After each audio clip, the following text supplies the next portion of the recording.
What's up, everybody? So, I'm just gonna start these like a regular video and see how that goes with just kind of a synapse of what's going on, so that if people go back and watch the VODs later, um, kind of get something at the beginning instead of just me like milling around looking for all the stuff that I forgot that I needed immediately. So, today we are going to be doing basically an order. Company, the Glass Mule, has placed an order with Vulcan Glass Art, and I'm going to be doing a big chunk of that on live here today. Um, Nice thing about this order from them was that it was pretty varied. They got a little bit of everything. They did several different styles of minis, so we're going to be going through several different styles of minis, hence variations on theme. So yeah, first I'm going to do a warm-up piece. It's just going to be a basic spoon, something else I need to make, but I like to do something a little less involved, to start.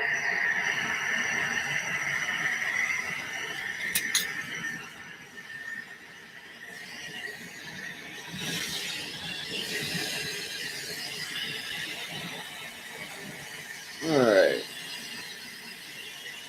So we're going to be doing a spoon first. So first thing I'm going to do, pull down a point, make a handle for the next piece, and section off the size piece of glass that I want to work with.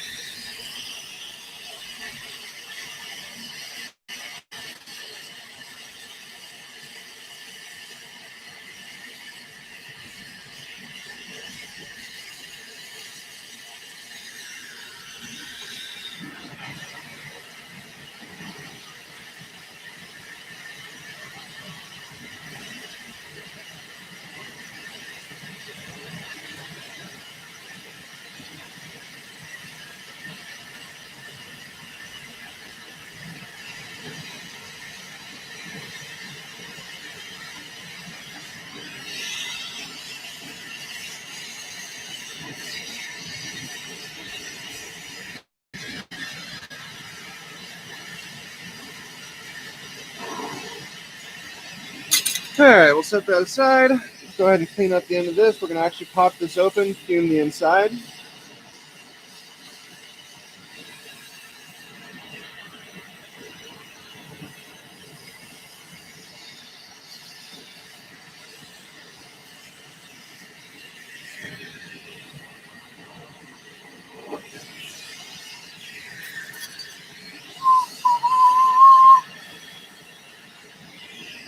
Pop the hole, open it up.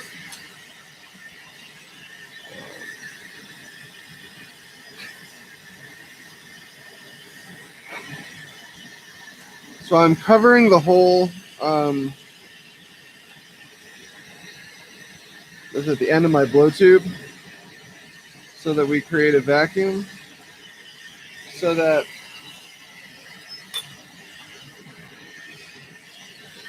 when I fume the silver and shoot the flame to the inside of this piece, it won't travel all the way up the handle, and that will keep my handle from getting crazy hot.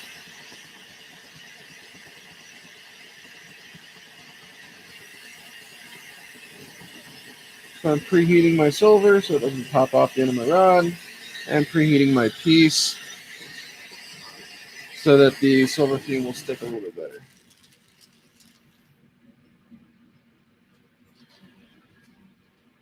Small flame.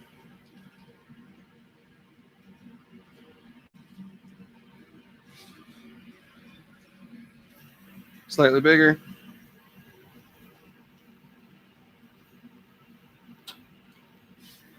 And that should about cover it.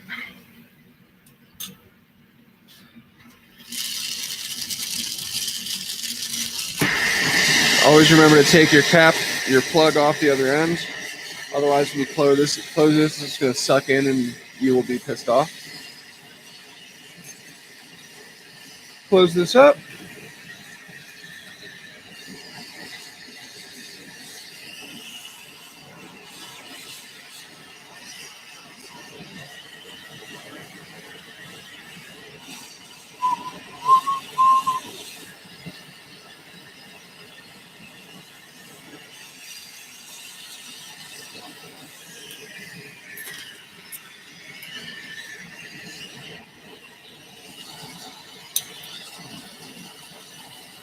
All right, so now that we got that closed up, we're going to go ahead and add our handle.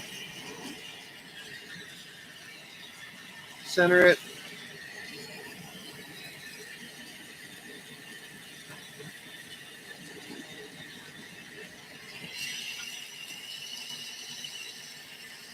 And now we're going to melt down our stem. We're going to push 2 Marias into this stem, so we want to make sure that it's long enough to handle that.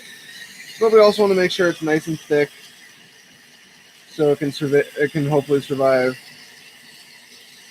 a drop or two.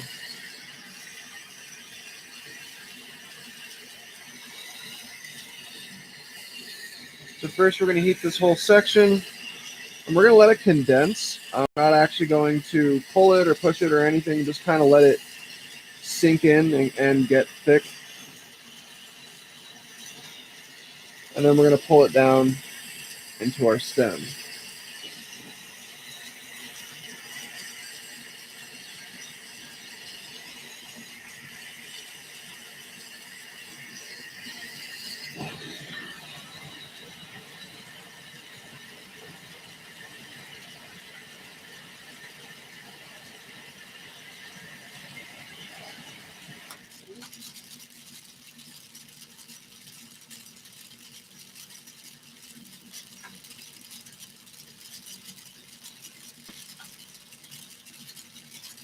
All right, that looks pretty good. The wall thickness is nice.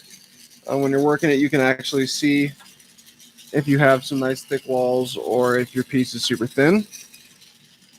So we'll push in our first Maria.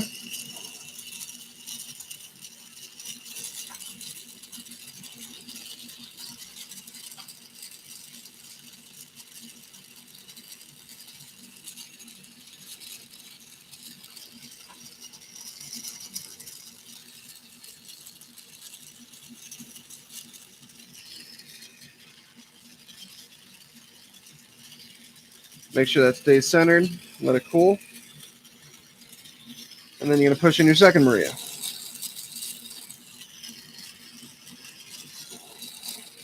You want this one to be nice and close, but a little bit smaller.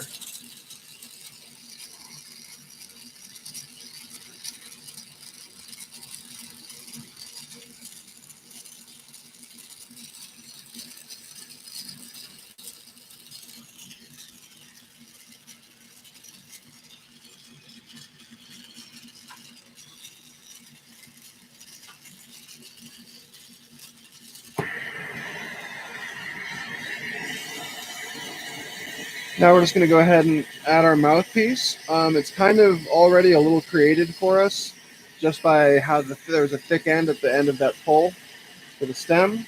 So all I really want to do is heat that up a little bit and push it together to kind of define it a little more rather than actually create it from scratch.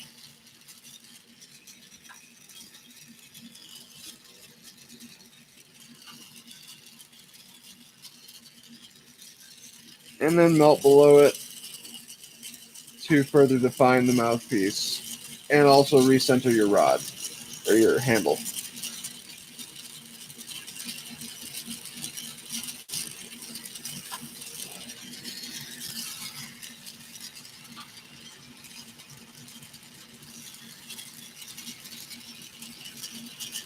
I also like to gather a little bit of glass around at that point. That way your mouthpiece has a little bit of sturdiness so that when you pop the hole on it, it won't end up super huge. Sometimes that could be an issue. Not often, but sometimes.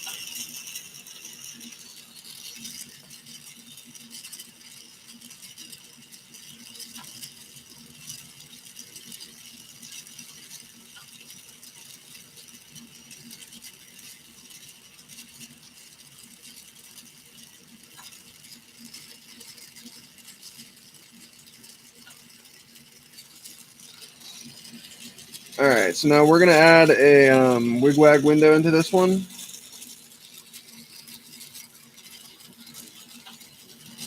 I normally don't spiral the first section of the wigwag, and I did on this one just because I think it's going to be a little bit closer to what the customer was envisioning, I hope.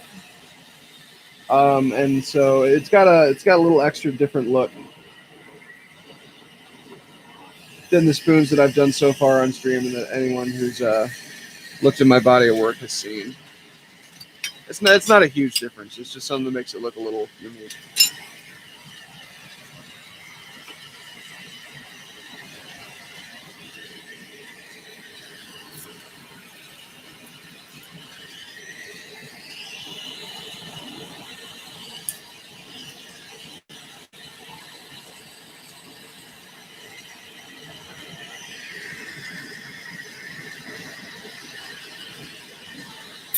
So all we do is just take our wigwag.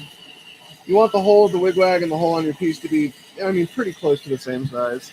Obviously, there's some wiggle room there, but roughly the same size. Attach the two together.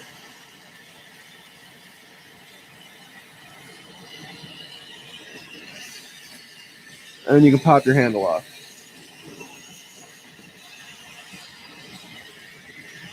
So that's the wigwag.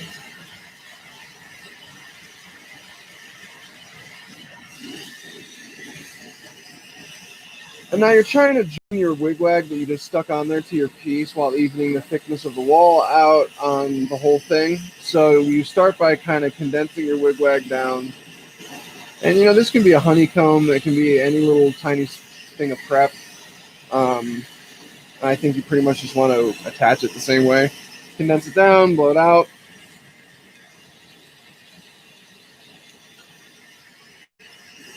Do it again. And that's kind of joining your clear to your color.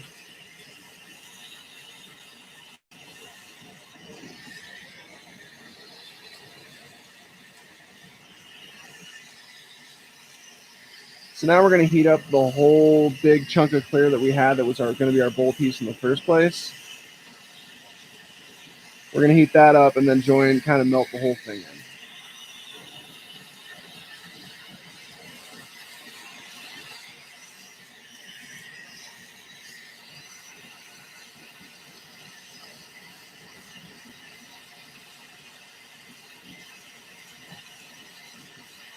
Little puff.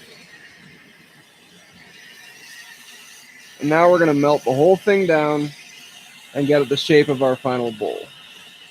We want this piece to be thick, so there's not a whole lot of blowing into it. It's going to be mostly just condensing.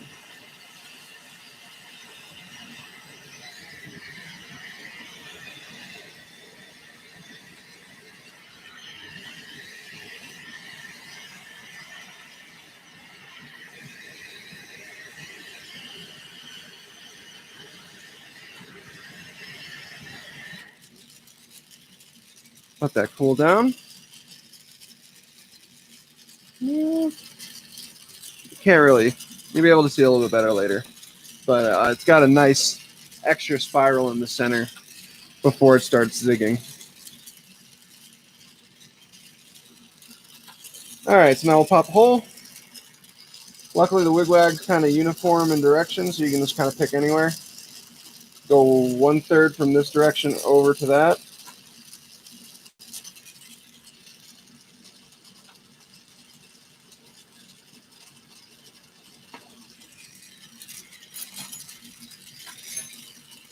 Grab your bowl push, melt it down, give it a puff, and then push your bowl in.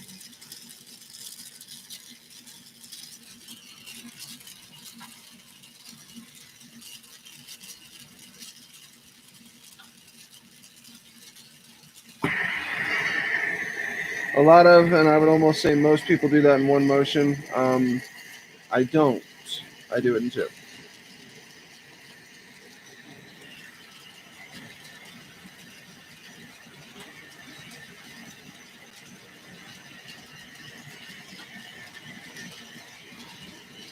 So what it is it's an inward push, and then at the last bit, you go up like that. And that gives you a nice bowl facing. So it's a good piece when you smoke it. So now we're going to add a back. This is just so your piece doesn't roll around.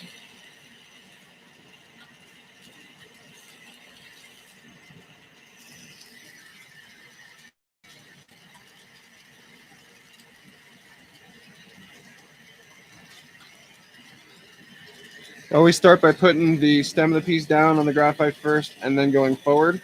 That way you will always make sure that that will line up properly. So this will sit like this instead of you flattening it so it goes up, and this is now supposed to be in the air.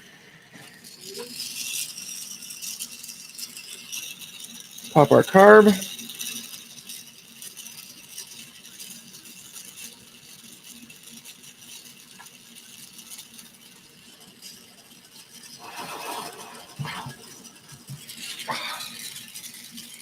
And then add our grips.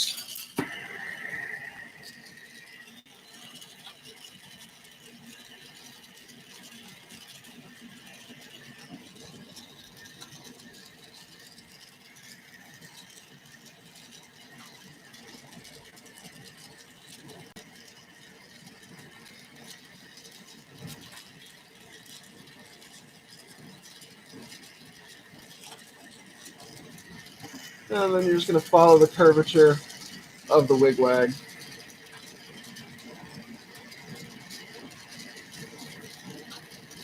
With your grip dots.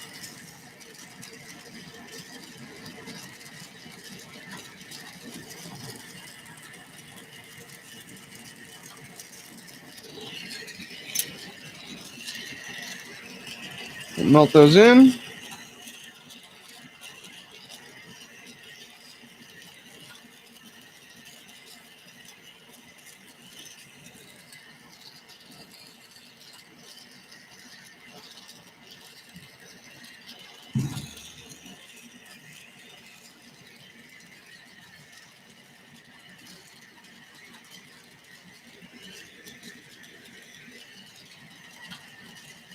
That is that.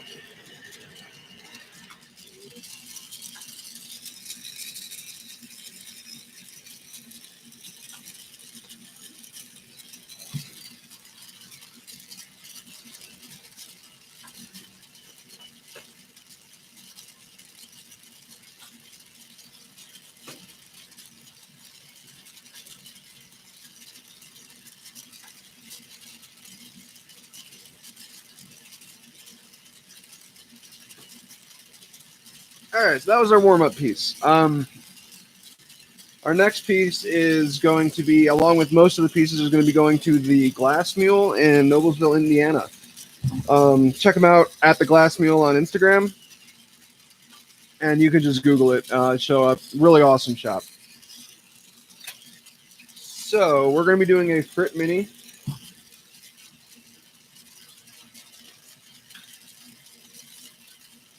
I think this is the first time I've worked with Frit on air. So for anyone who does not know what Frit is, it is just crushed glass. You just take color glass, crush it down, filter it out to various different sizes, and you've got Frit.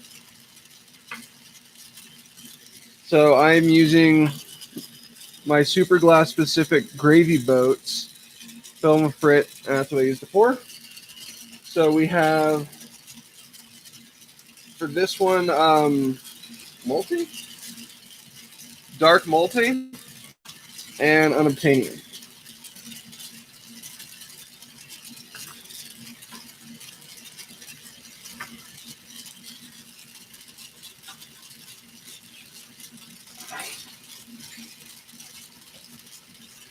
Okay.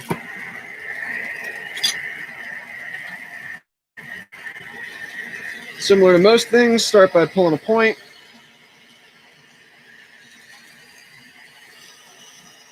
Larger points are better. For some reason, Frit Minis tend towards the smaller side by the time I'm done with them. Not 100% sure why that is. They just seem to be. So I just start with a slightly larger point to compensate for that.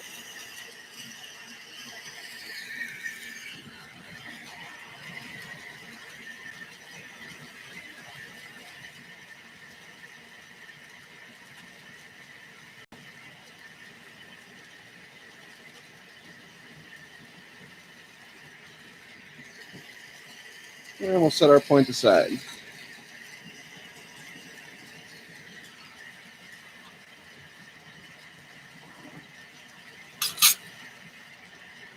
All right, so now we're going to pop this open so we can color it.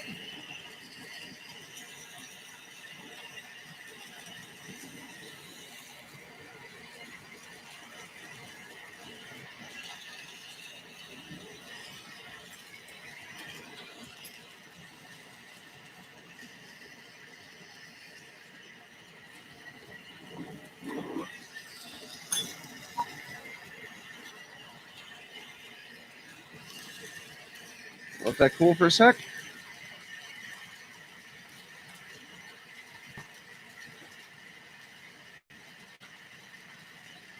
All right. We're going to do multi first. So the first color we do is going to be the neck. So we just pour a bunch in there. And heat down towards the knuckle of our piece while rotating. And you want to try not to let it get out of the piece. Like actually physically the frit stays physically in the piece, and not to let it pop out the bottom of your handle. So you're kind of at a very specific angle to get it to go. And then once it gets hot enough, it will adhere to the inside of your glass. So then you scoot down a little bit.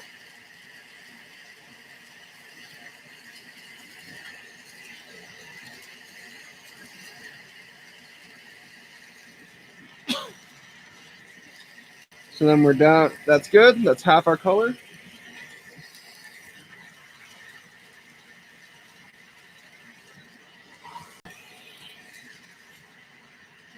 Let that cool just a little bit. Make sure everything's straight. And then take our second color.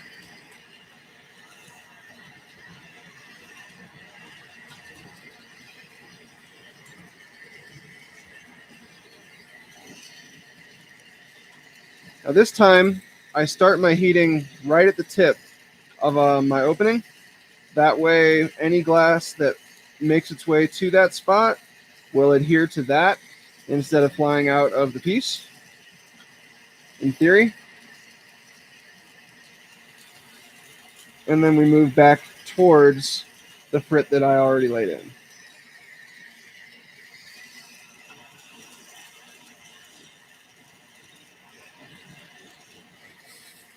Oh no.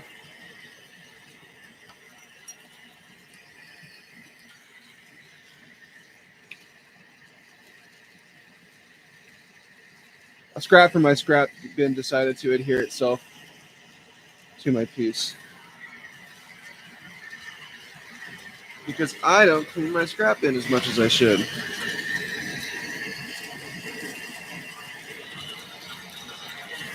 All right.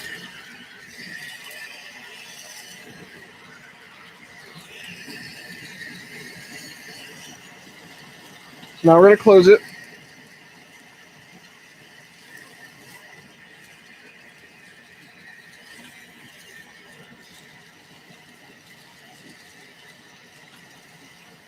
And then tweeze it closed. Not so much. A little bit more. And then tweeze it closed.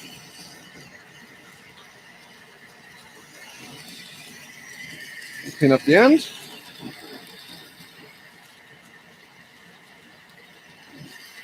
And now we have our color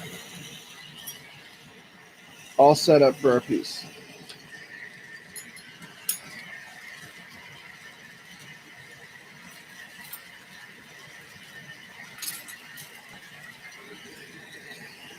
So now we'll add a handle and start shaping.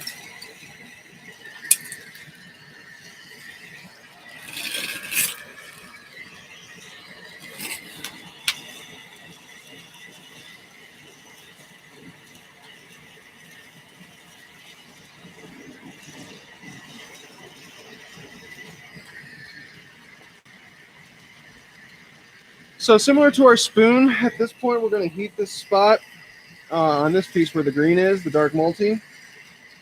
And this is what's going to become the neck of our piece.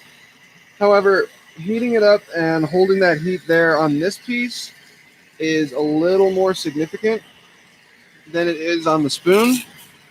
because on this piece, you got to remember that all of your frit and therefore all of your texture is on the inside of the piece.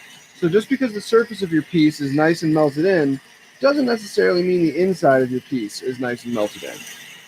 So you have to spend some extra time really making sure that all of that dark multi, all that frit that you laid on the inside of your piece is super melted in. Otherwise, you can have cracking issues later, or it can just look bad, and you don't want either of those. Cracking issues is worse, but no, it's not. It's not worse because something that looks bad, you still can't sell it. So then it just sits there and takes up space instead of just getting thrown away because it's trash. So yeah. So really sit there, soak that heat in.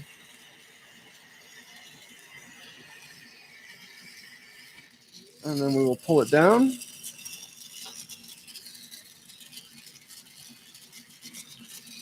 And I can see there's kind of a bulb of color up here.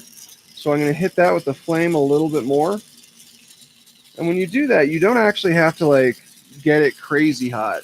You're just getting it a little bit hotter than the rest of the neck so that as it pulls, it's going to pull from that spot first, and then as it cools, it's going to pull from whatever the next hottest spot is.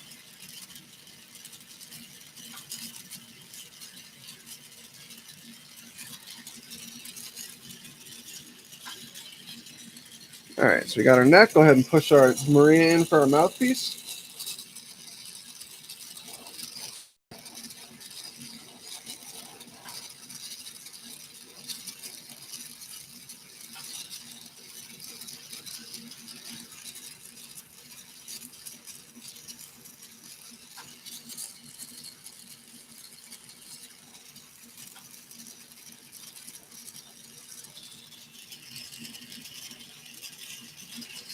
And we're going to condense the mouthpiece, and that simultaneously kind of straightens that Maria.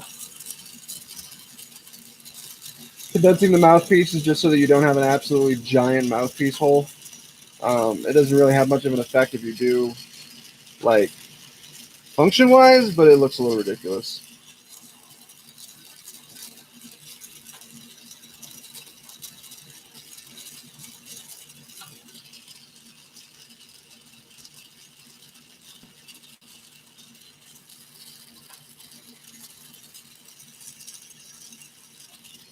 And then this also gives you a chance to straighten your blow tube to your handle and make sure your whole piece is nice and lined.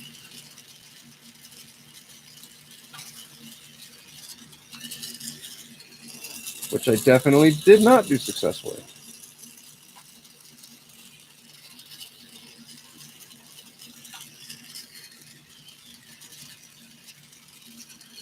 All right, now we're going to put our second Maria in to define the neck. You want to go right at the base of where this nice smooth pull that we did a second ago is, because that smooth pull is your defined neck. And then as soon as it starts to get thick again, that's where you want to push your Maria.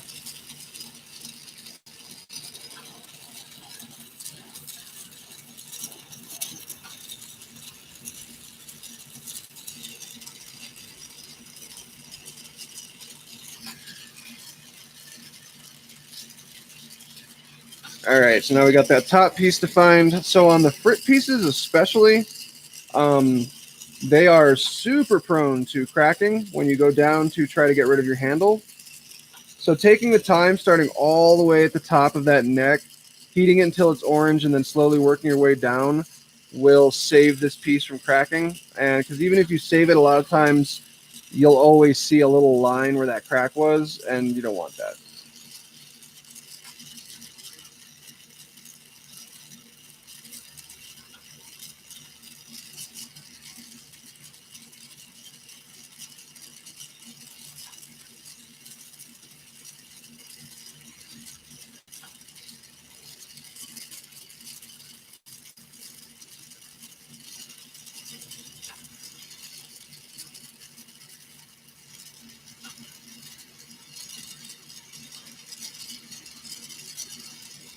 So you really got to take your time doing it. I mean, it's slow and annoying, but See, even I rushed it a little bit too much there at the end. And the reason that happens is because the frit that you put in there is just a massive amount of texture and stress. And so as you're heating it down, it wants to crack. And then the joint where your handle meets your this handle here, that is another spot where it's just a whole lot of stress in the glass all in one spot. And so it wants to break there. So when you go to take the handle off, you're hitting the two places on this piece that have the most stress in the glass. And so it really wants to crack. Like, it wants too bad. So you just have to like slowly work your way down so that it won't. And so that you preheat everything as your flame works its way down the piece to keep it from cracking. All right, so now we're going to heat this whole thing up. Just like the neck, we need to heat this up more than you would expect. That way, not more than you would expect, but longer than you would for, say, a clear piece or even a full color piece, because you do need to melt that frit that's on the inside of your tube into the piece. Like right now, I could put it down and blow out my base shape, but the frit on the inside here is not melted in yet. So I'm going to spend some extra time letting this heat up, soaking in heat, and making sure that that frit melts in as much as possible. Especially because the frit on the bottom is unobtainium, and unobtainium is a particularly cracky color. It likes to shatter. It's got sparkles in it. Anything that sparkles tends to be a little unstable.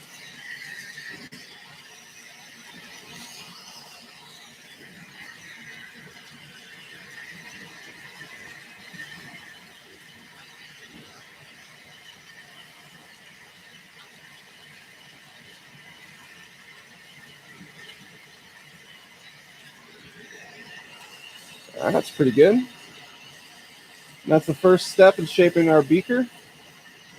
Now we're going to heat this, base it up, blow again.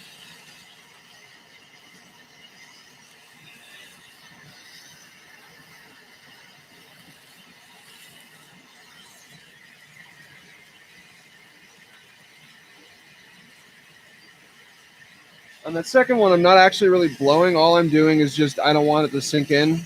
So I'm trying to maintain a certain level of air pressure inside the piece. And then we will shape it further.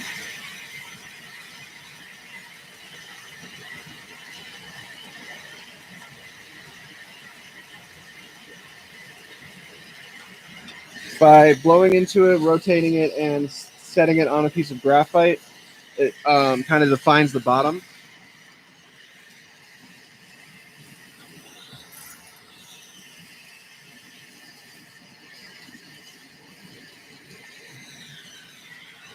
There I just formed a cup, so you got a nice concave section.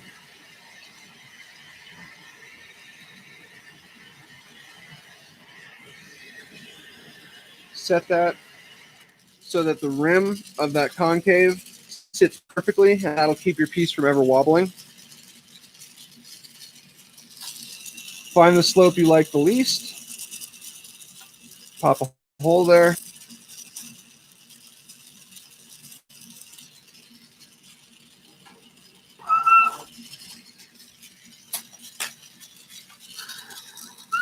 And that, once you ream that out a little bit, is the chamber of your piece.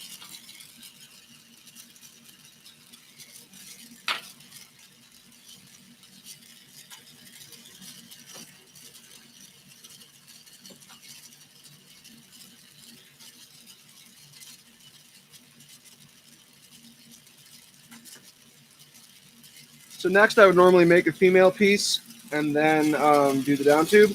I already made the female piece earlier because it's boring to watch, so I just did it. And so now I'm going to do a down tube and go ahead and put that whole piece together.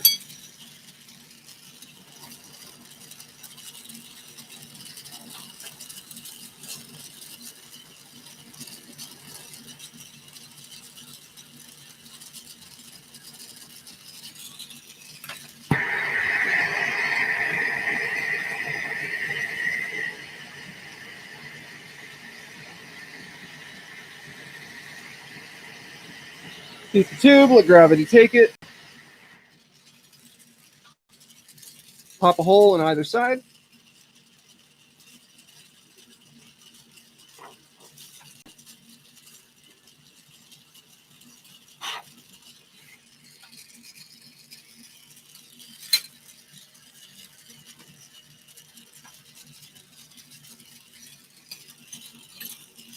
Grab your chamber. You're going to position this right in the center. And then I heat the top lip and then press it to the top. And that sticks it in place. And then you can heat the rest of the tube and push it to fill the rest of that hole that you created to put the down tube in there. Then melt it up, take it off. You want to melt this all in real nice. And then I'm going to blow out a bubble through the down tube that's going to then pop.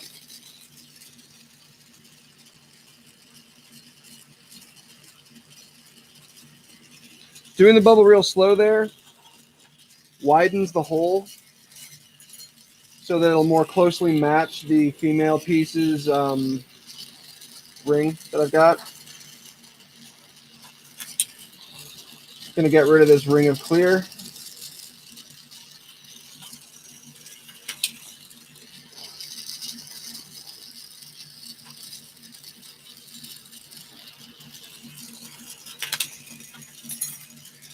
And now you want to straighten your down tube and make sure that it's actually in the center. During that process of putting the hole in there and melting all that, it usually shifts a little bit. So making sure it's right in the center is important. Grab your female piece.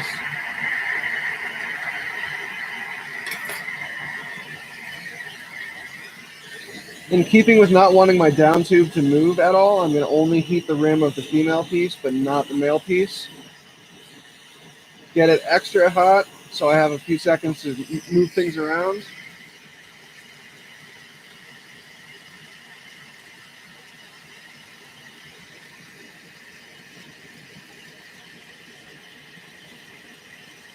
Spend a couple extra seconds making sure your down tube is right where you want it to be, or your female piece is right where you want it to be.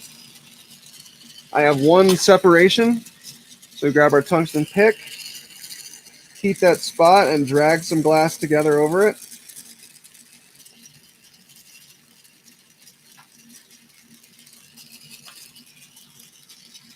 And now you heat all the way around.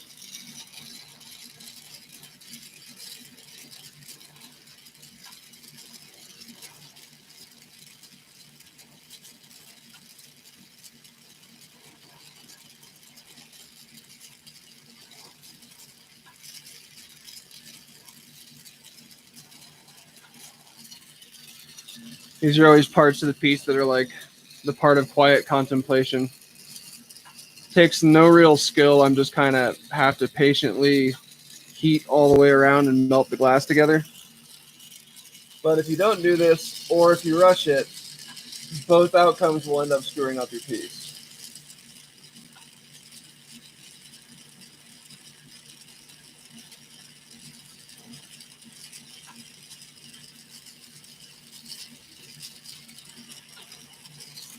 So at least for me, I try to do everything real fast. I'm a production artist, so that's how I maximize what I can make. But this is the spot you can't rush it. You can't. There's nothing you can do. You just got to take your time and let it melt in. Because this is the spot where you're going to end up with the most glass stress, because you essentially have three different pieces of glass all being attached over each other, which creates just a really unpleasant amount of stress in the glass that you do have to take your time melting everything in to get that to go away. But at the same time, you melt it too much, too quick, and on too many spots, your female piece starts moving around. And that's bad too. So anything except the exact right thing is terrible at this point.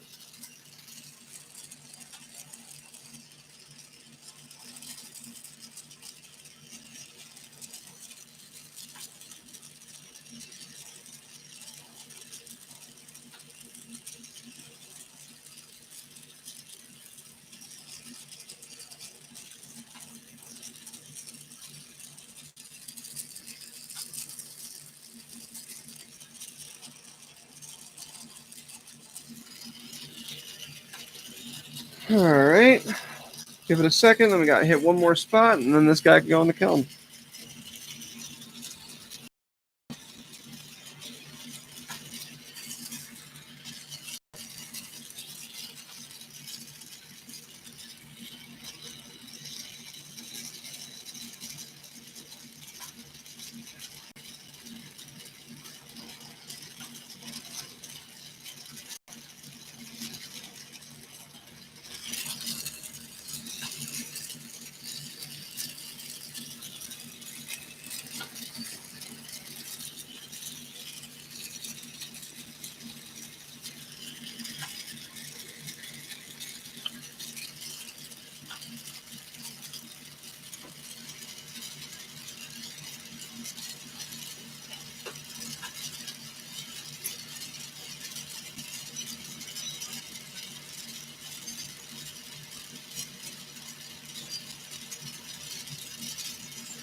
All right. Actually, it's getting hot out here.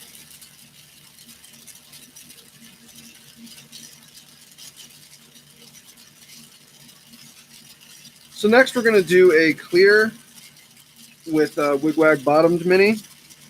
Again, I have the female piece already made, so we'll just be able to crank right through this. So like I said, well, like the title said of the thing that I did,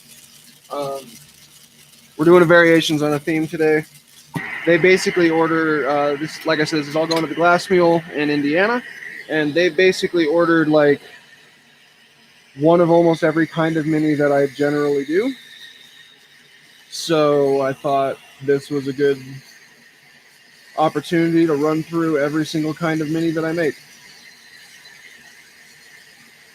The original mini concept, my dad kind of came up with, like pointing at 3 different pieces and being like, well, why don't you do like this, and like this?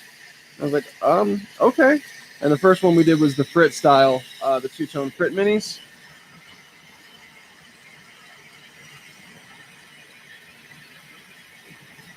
And those did well. So anytime I have anything that does well, I try to basically recreate it in as many different types as possible to see if those will also do well. So I started with the Frit mini. I did the full clear mini next just because that's super easy and also allowed me to practice the shape on some pretty simple glass. And then this wigwag bottomed mini that I'm doing now was the next one in the line.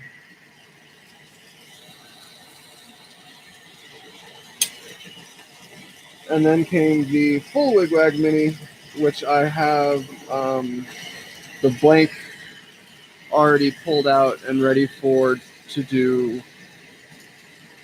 maybe next, maybe not. Today. So for this, first we're going to attach a handle to the bottom. We're going to pull the neck down, same as we did on the other one. The wigwag does not get added until after you've pulled your. It'll just make your life easier. Also, if your point was not perfectly straight, this gives you a chance to straighten that without trying to add a wigwag to the bottom and then straighten it.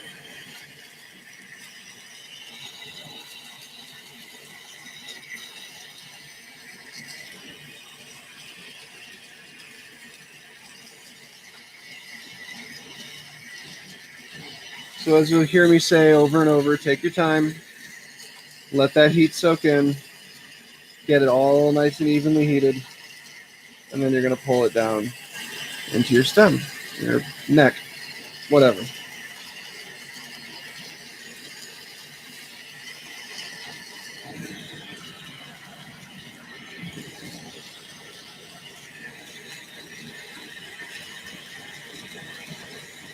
So I found if you have whichever side is up, it will pull from that side a little bit more.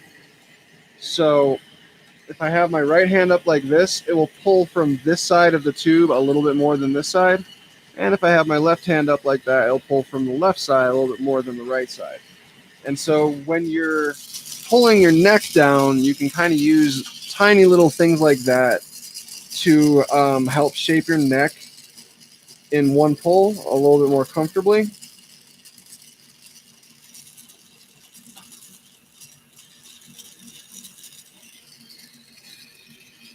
Because the fewer steps you can take in making a piece, the less time that piece took. And more so than in a lot of art forms in glass, speed is like the name of the game. Until you get like ridiculously good, and then, you know, skill is the name of the game, but I'm not that good yet, so speed's the name of the game.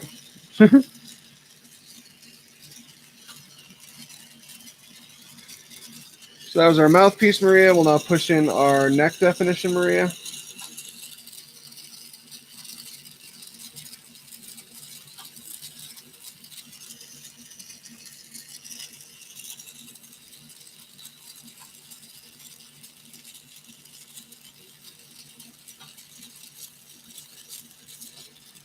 Make sure you get rid of any cold marks that are left over around your Maria after you pushed it in.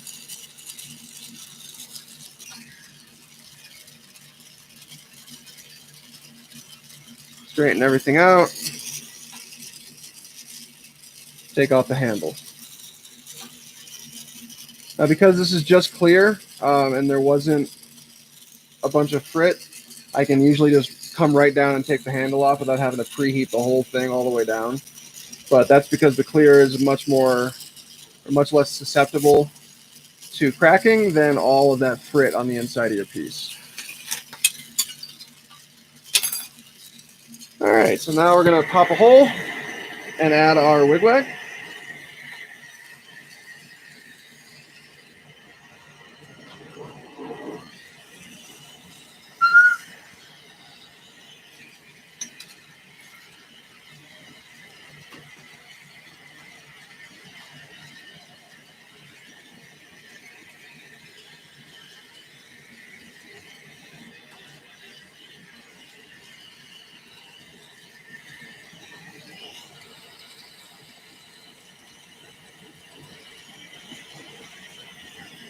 Exact same process as the spoon that we did as the warm-up piece. Make sure both openings are roughly the same size, and then press in around the edge.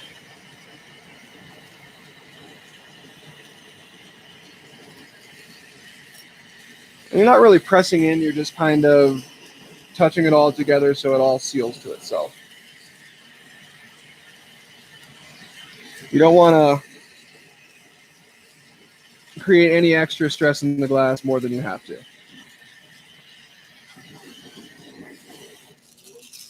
Get that melted in.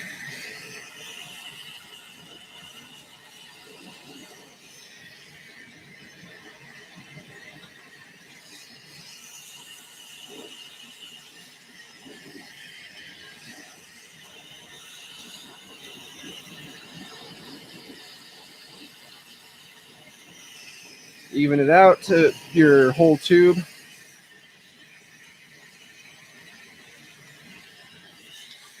And now we're going to heat the whole tube. You have to remember that your color glass is going to be more dense than your clear glass, and therefore it's going to require that you keep going back down there and hit it with the heat. Otherwise, when you go to blow this first shape out, your color on the bottom is not going to move at all, and it's going to mess with your shape.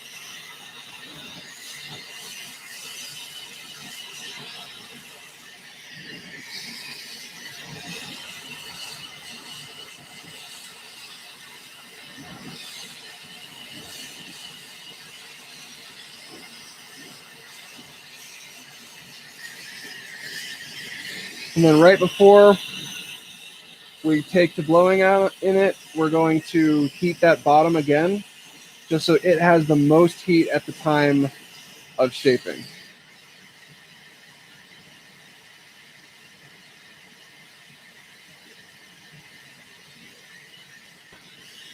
Now that gave us a nice downward beaker slope. We'll now heat that bottom, face it up, and allow it to settle down.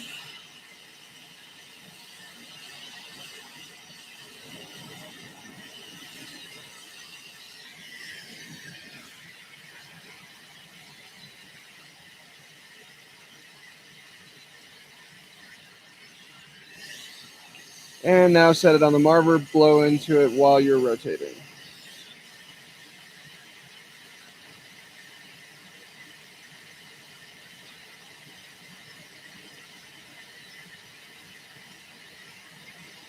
That gives us a pretty nice beaker. Create your cup so that it'll sit flat.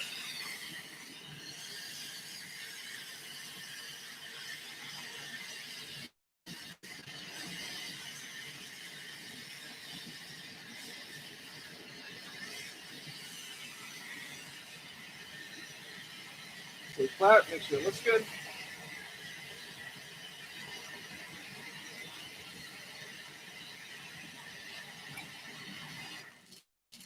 Find where you want to pop your hole.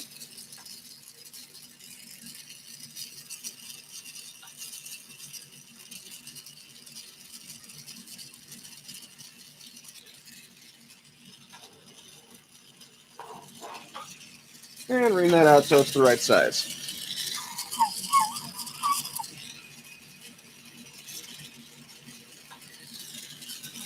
Just like that.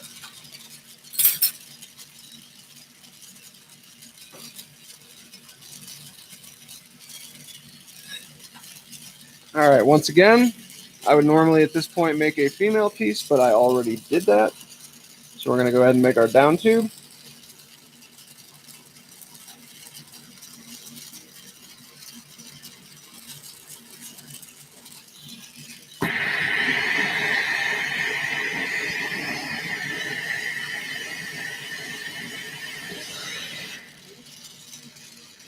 Pop a hole on either side.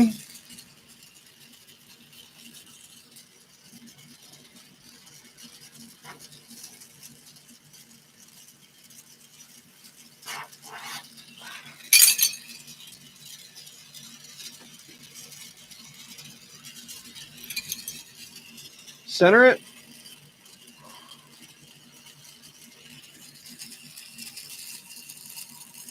Heat the top of your lip.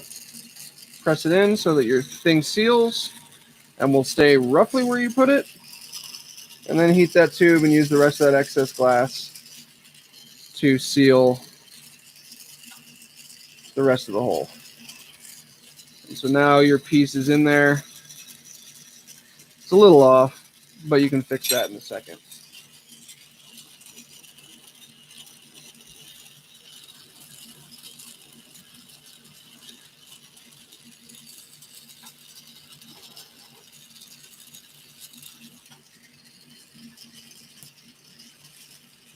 All right, I accidentally popped that, which I did not mean to do. So I'm going to try to open that a little bit before I ream it. Because you don't want there to actually be like a congestion point there.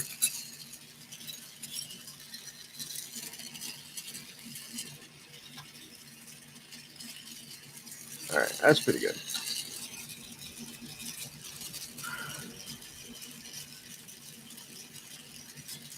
Make sure you recenter your down tube.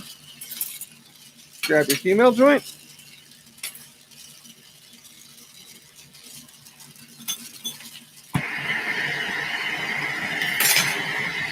And same as before.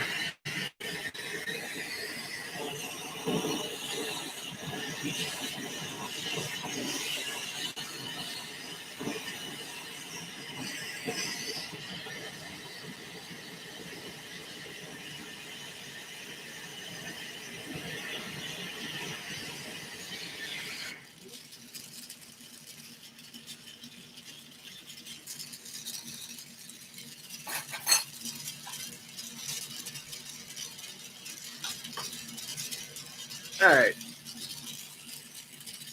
So once again, you want to go around and melt the whole thing in. We are going to do one more mini This one a full color mini next. And then I am going to break up the mini monotony with a Sherlock. One of my buyers asked what a Sherlock with spirals instead of full wigwags would look like. And so then rather than telling him, I just thought I would make one on live stream and see how it turned out.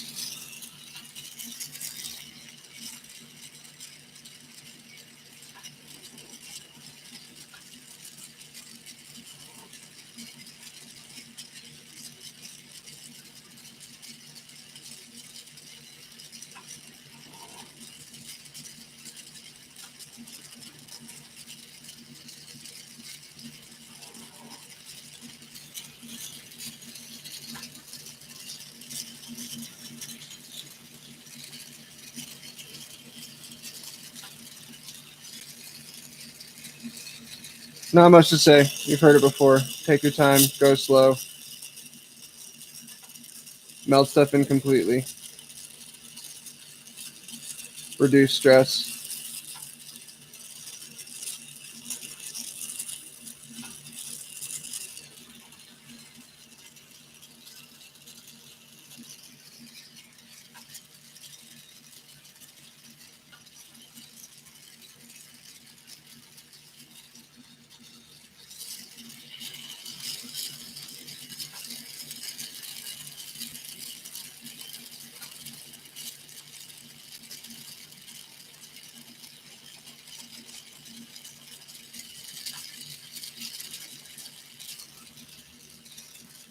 One last, and then we'll put that in the kiln.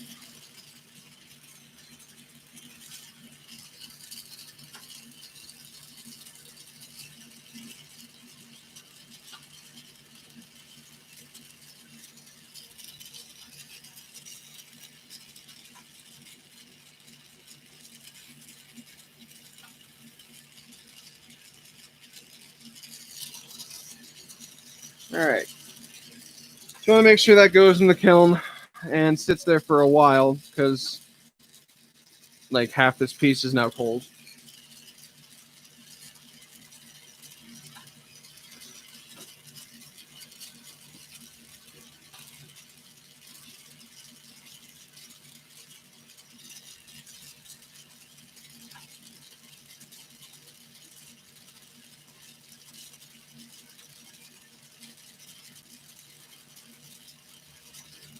All right, so next we're going to do a full colored mini. So unlike the others that we've done so far, the full colored mini doesn't start with any kind of point being pulled. Colored glass is far too expensive to be doing that nonsense. So we will open up a blow tube.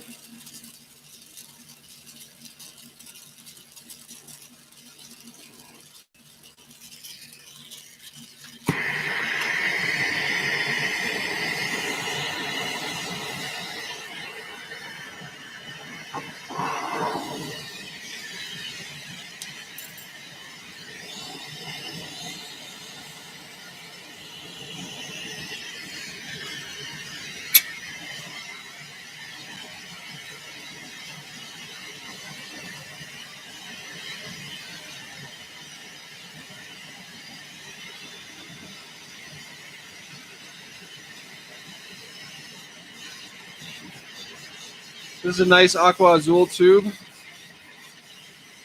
I've made a couple pieces out of this so far, and actually maybe even one on stream. And I think it's super nice. They seem to come out nice. This piece has a crack over here. It's going to be below the section of the piece that we're going to use, but I have to be a little careful as I'm doing this. Else that will crack and the piece will pop off, and then I won't be making an aqua azul tube.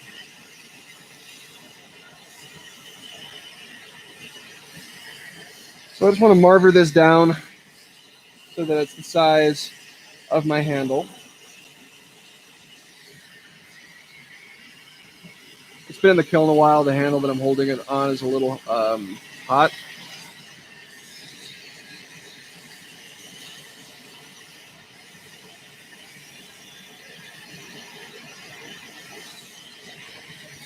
That's good. Add our handle.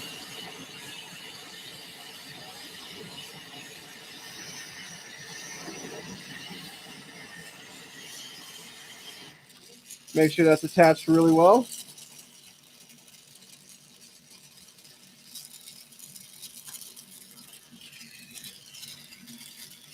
And make sure it's nice and straight. Then decide how much of this tube is going to be what you're using for your actual piece. And that's where you're going to cut off your piece, cut off your tube.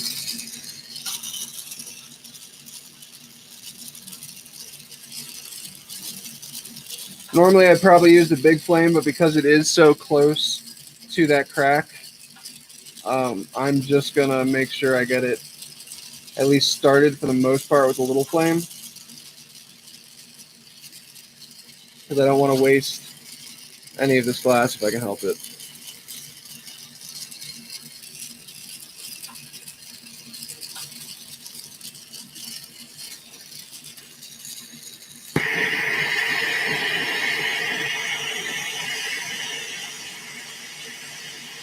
Color tubing is expensive. Use it sparingly and wisely.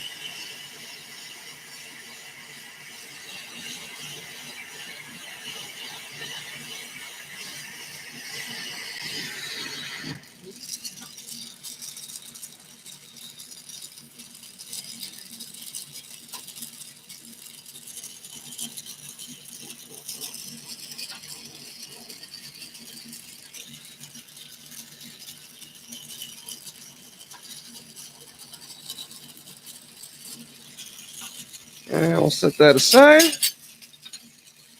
Add a handle.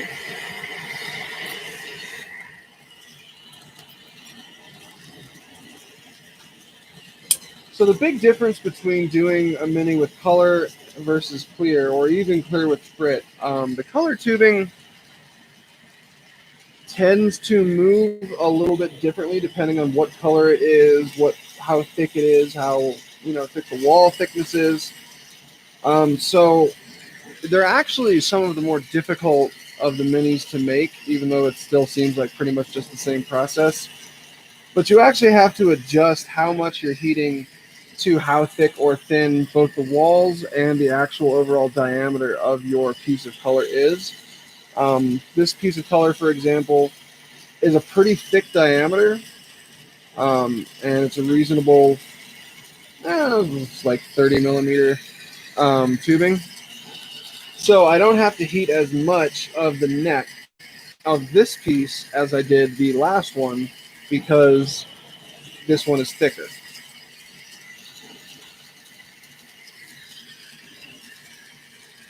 At the same time, when it's thicker like that, it takes longer to heat.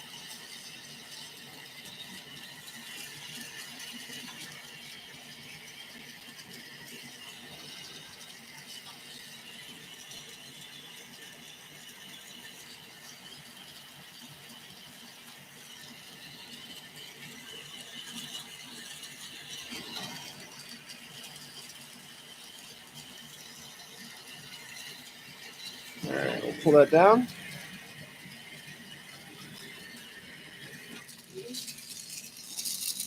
Again, we got a little bit of a bubble up on the top there. Hit that a little bit with the flame, and then use that hand up to kind of pull the glass to an evenness out of that.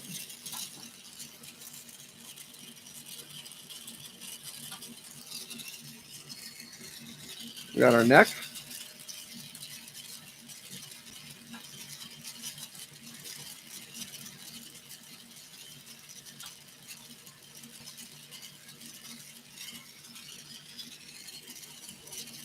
First Maria.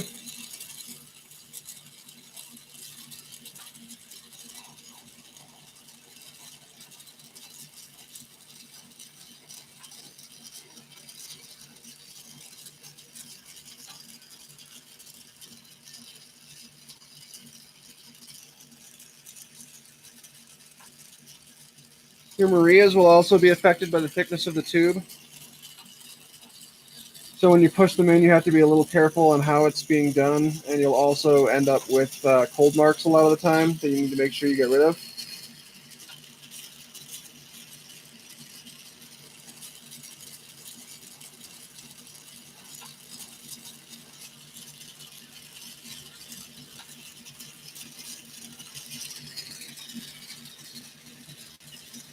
Then we'll do the neck definition, Maria.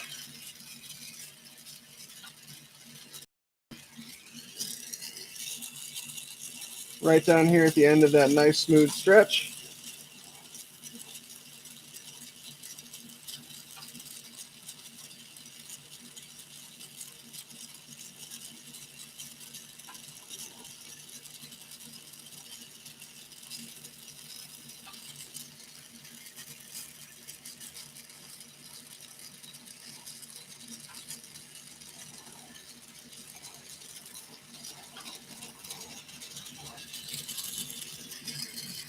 Get rid of your cold marks.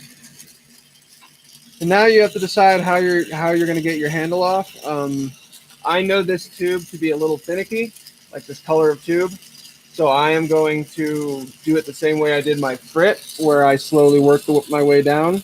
It takes a little bit longer, and you don't have to do it on colors that you know are particularly stable.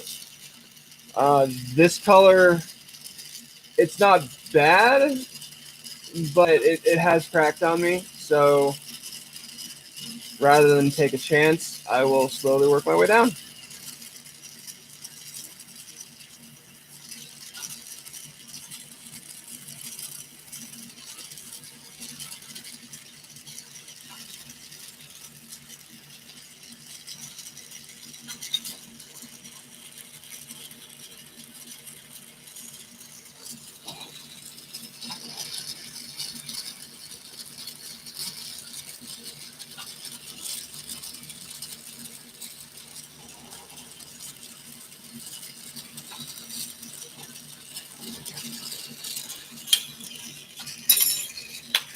All right.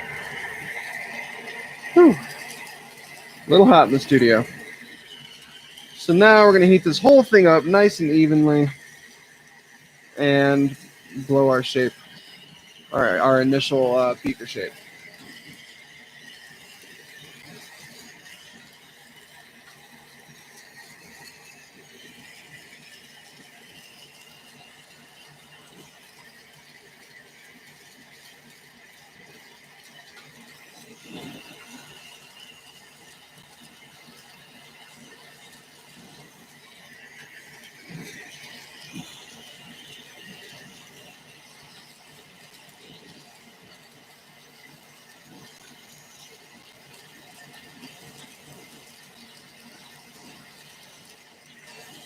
Now you have no difference in density from top to bottom like you did on the last piece.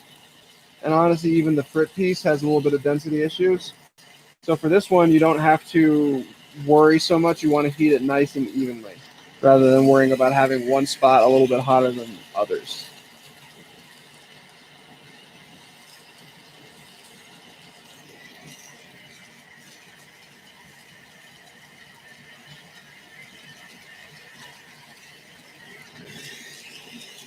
Not quite hot enough.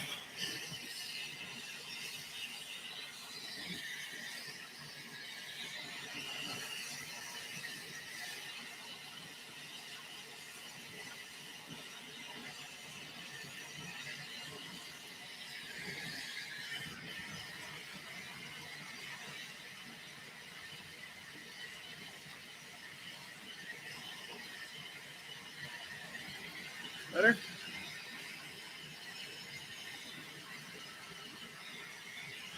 The bottom got a little bit thin, so I have to be careful when I do this upward blow that I actually don't really put much pressure in at all, because I do want that just to thicken up and not be a thin spot in my glass.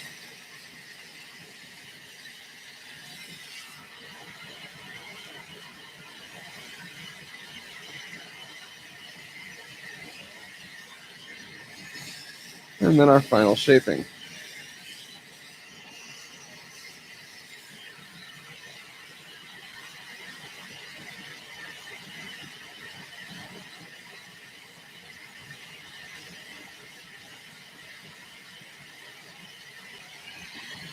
Nice beaker shape. Make a cup.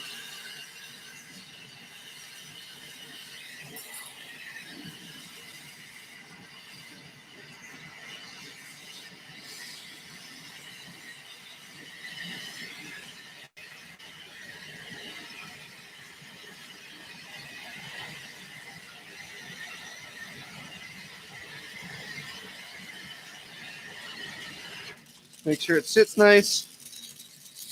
Find the spot where you want to pop your hole to put your female piece, and do that.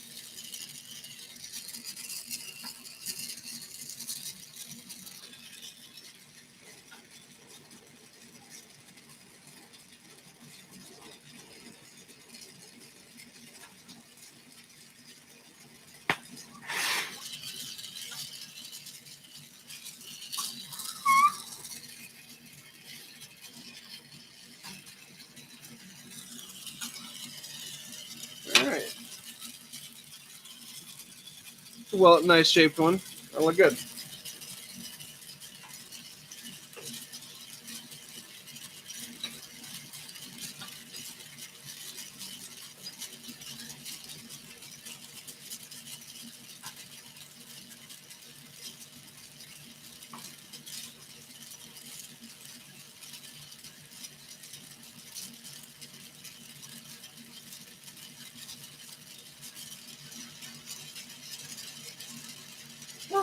All right, so next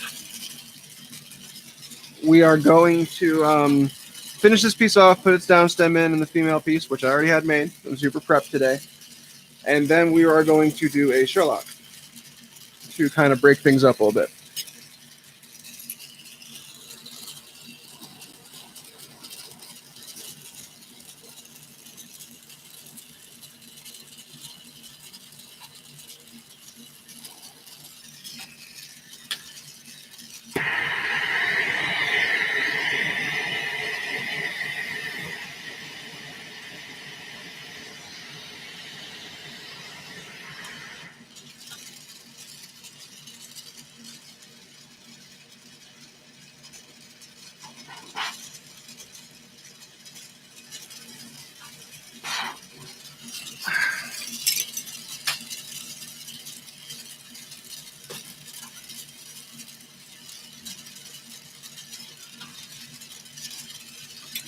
Center your down tube. You're not going to be able to really see the down tube too well from this point forward, so you kind of have to rely on feel to make sure that that down tube is nice and centered in your piece.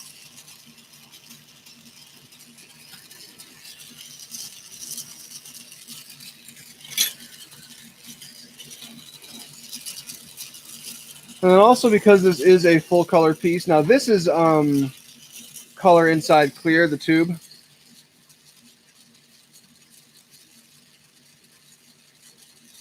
So it's not going to be as vital in this one, but I'm going to do it anyways. But especially in tubes that are like full color, you always want to make sure that you have this clear ring, you get rid of this. Otherwise, it will really, really show up in your final piece, and you don't want that. Or maybe you do. I don't know. Maybe you like making ugly pieces. But I always take it off so that my piece looks better to me. Center. Remember, you're kind of doing this by feel because you can't really see the down tube, but you want to make sure it's touching the bottom and right in the center.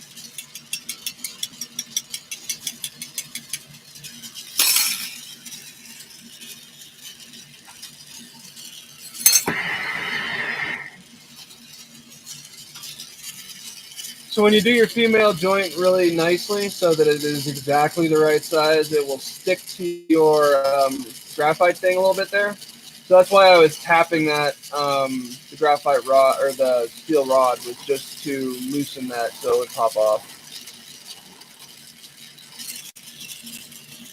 It's a little annoying, but it's a good thing because it actually means that your female joint is like the perfect size.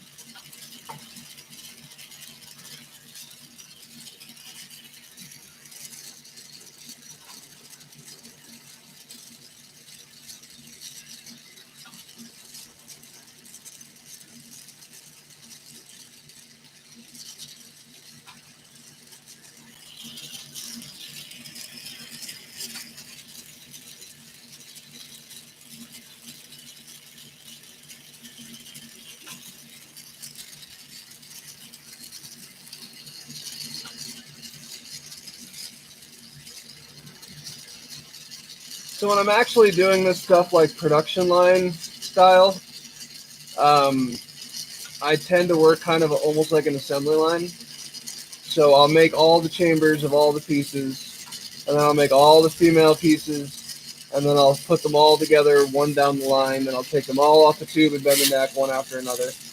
So I tend to kind of work in that fashion. I don't generally put an entire piece together, put it in the kiln, put another entire piece together, put it in the kiln. So that's just a difference in how I generally work versus how I work for you guys. Because if you just see me make like 6 chambers one after the other, I don't know that that's super entertaining. I don't know. Maybe it is. If you think it's cool, let me know in the comments, and maybe I'll do production. Do a stream that's like actually how I do production line glass.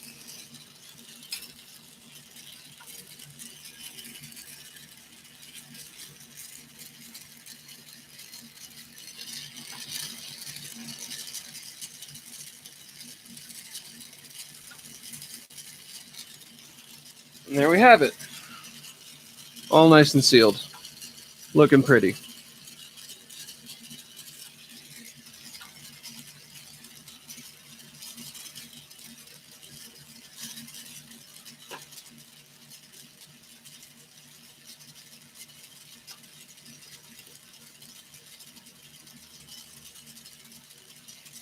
So as I said before, all of this work is going to the glass mill in Indiana, Noblesville, Indiana.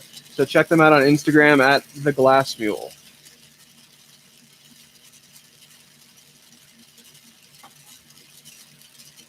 All right, Sherlock time.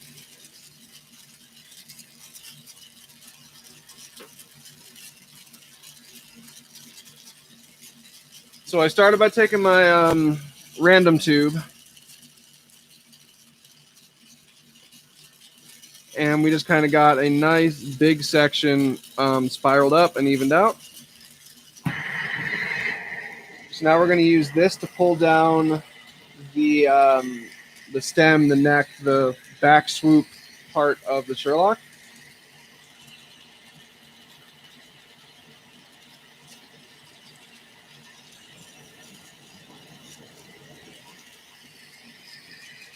So we're going to add a handle, heat the whole thing up, and then pull it down.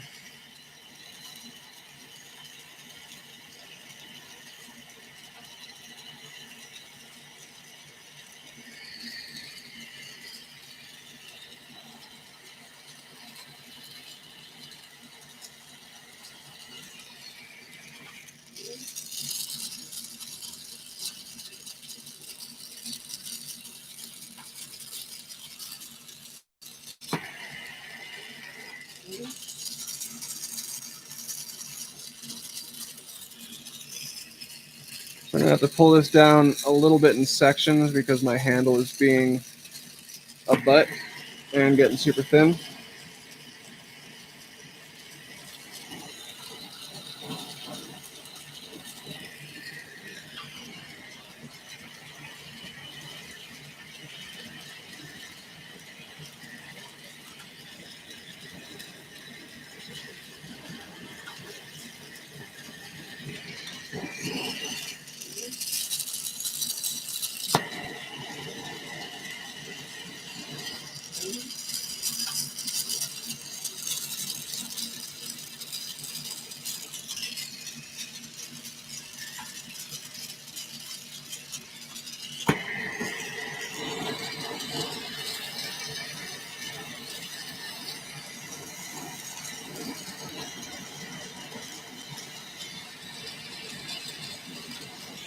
So ideally, that would have all pulled down in one nice smooth motion.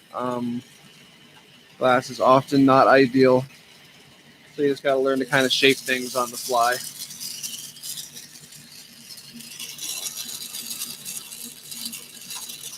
All right, so we're going to make our mouthpiece.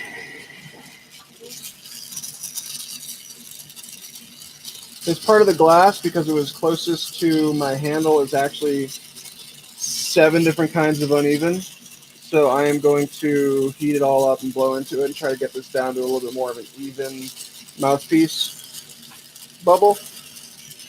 thing.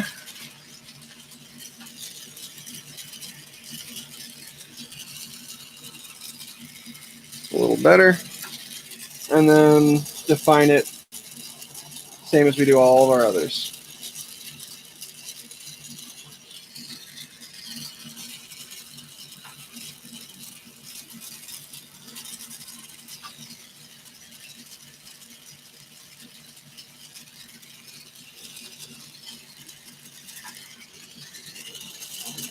All right, Maria.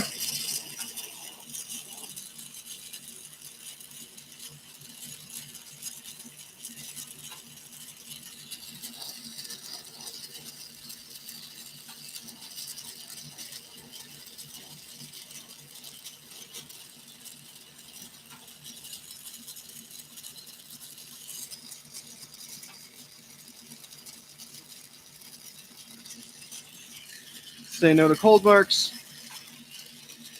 And now we will go down and melt, do the thing. We're going to do the thing. We're going to melt this piece down to a more of a bubble shape.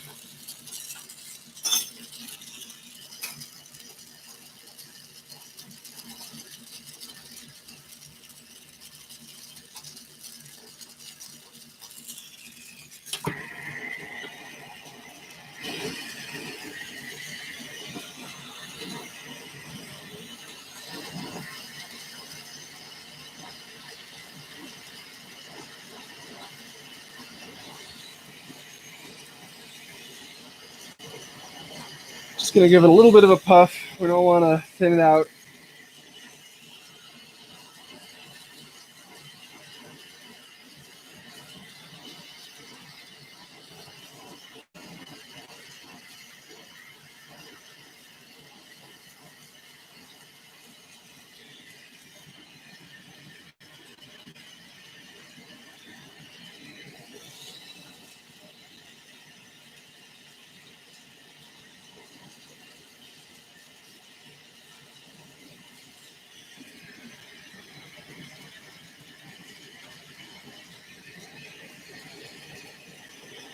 All right. Now it's time to bend the neck.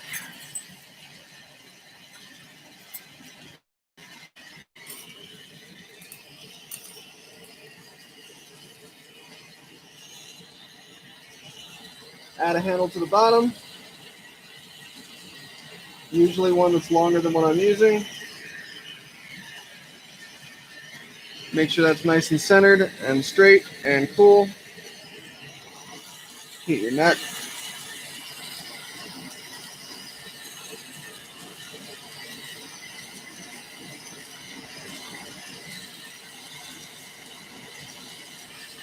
You want to heat a nice section of your neck so that you get your bend to be nice and elongated.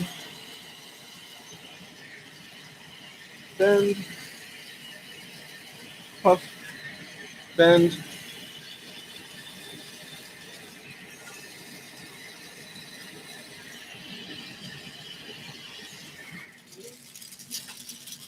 Make sure it's nice and straight. So this Sherlock's going to be big.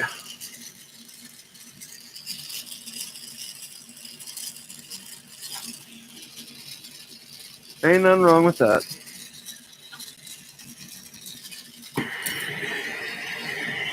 All right, so now we're going to let this slump forward slightly to help create that nice Sherlocky shape.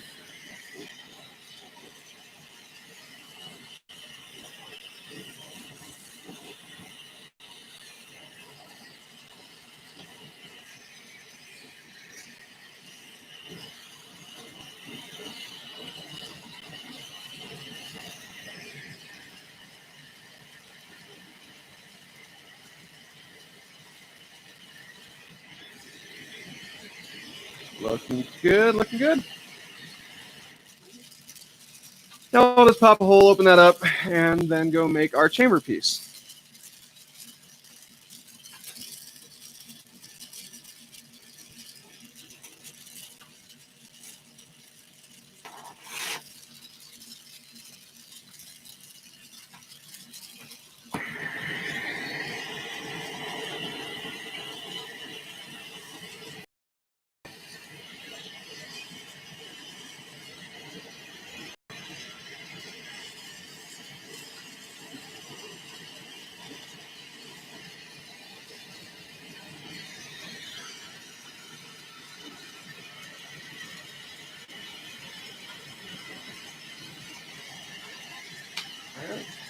So that is our neck piece.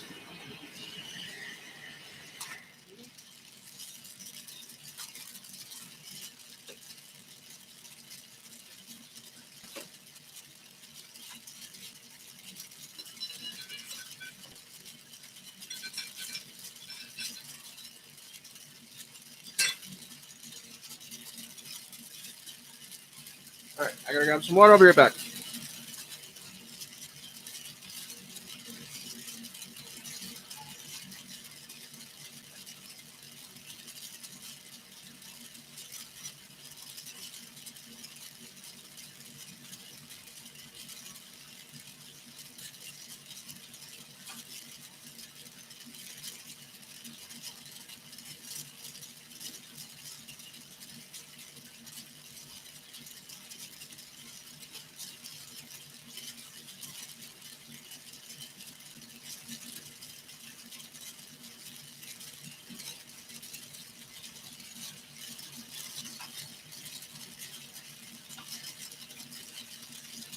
Whew. All right.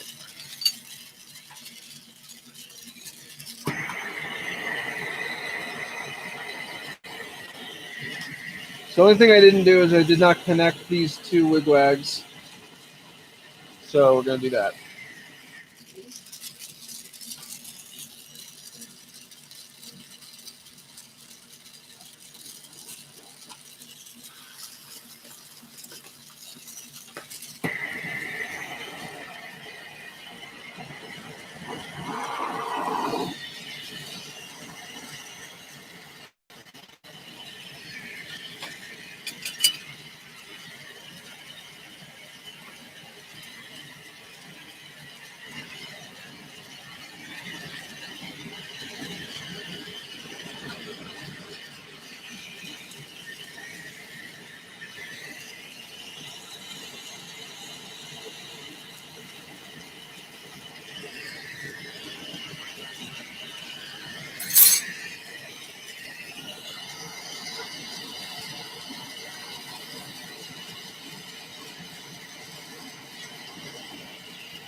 So we'll even this first one out and then add our second one to it.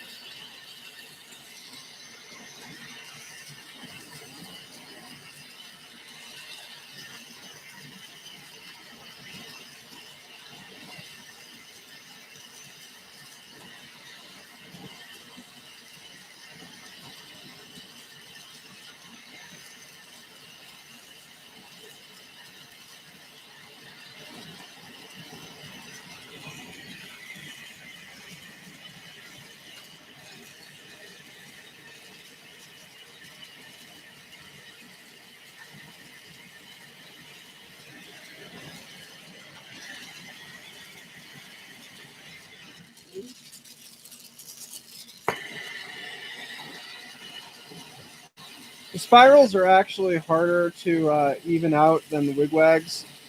I'm not 100% sure why that is, but they tend to want to do weird stuff a little bit more.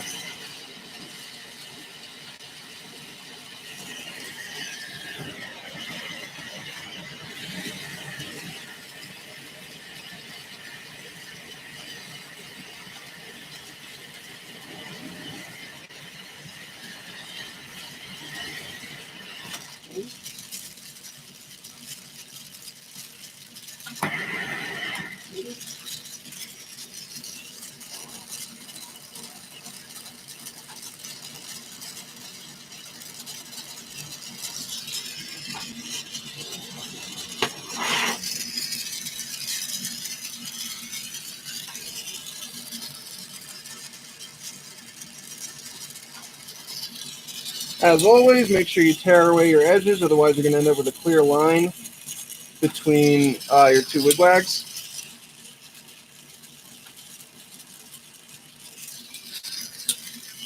Doing wigwags is a lot of work, or I guess it's spirals in this case, so don't ruin it by just skipping over that one simple step.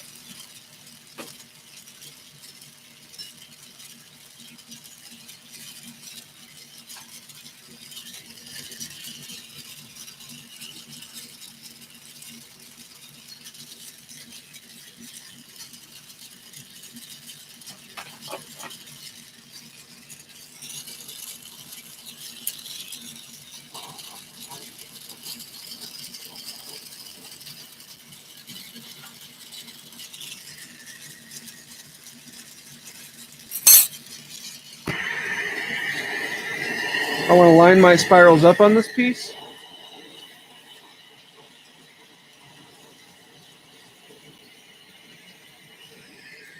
And then melt it in.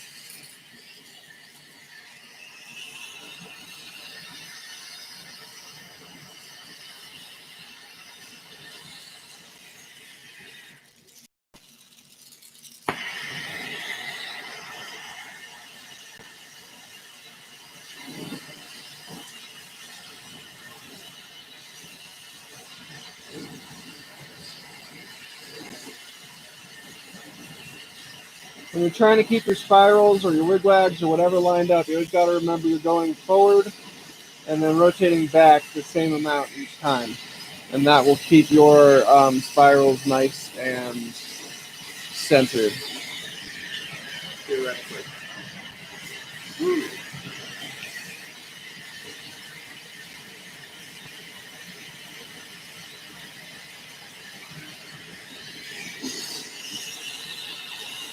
So my hand just decided to stop rotating for a quick second there. And so now my spirals are out of alignment. So I have to rotate forward until they're back in alignment and then back and go back to equal numbers.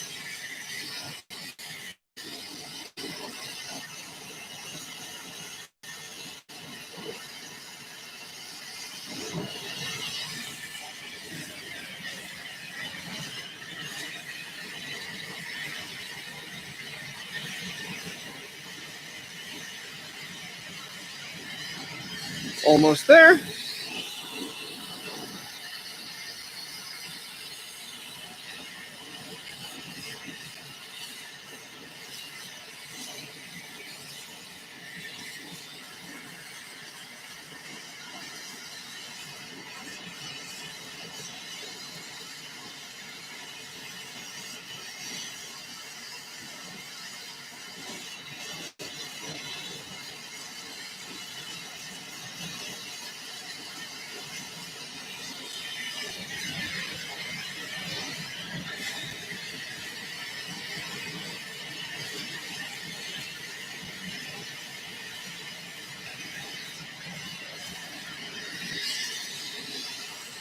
There we go. It's pretty much nice and even. I'm going to do that one more time just to guarantee it.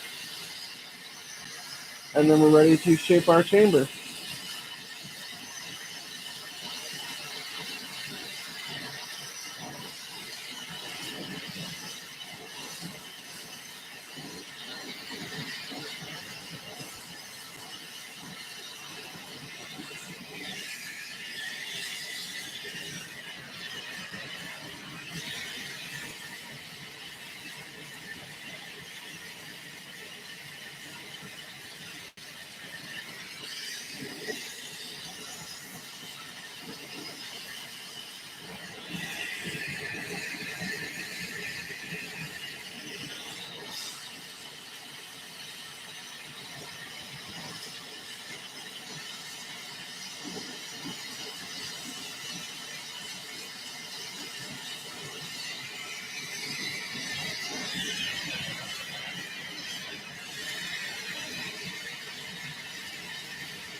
One more time means like 1 to 3 more times.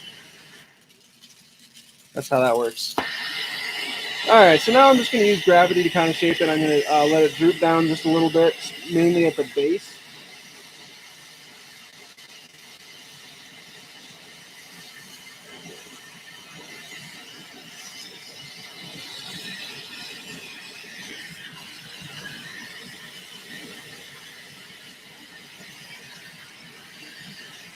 It's a nice shape.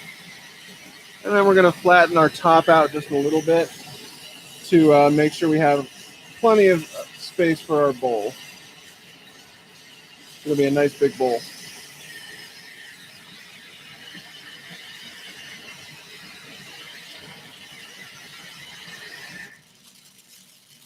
All right, that's pretty good.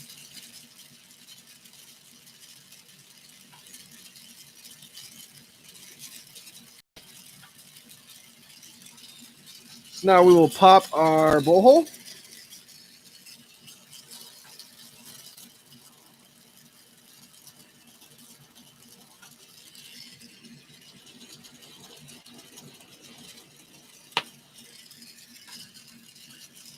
Make sure you shrink it down to the right size.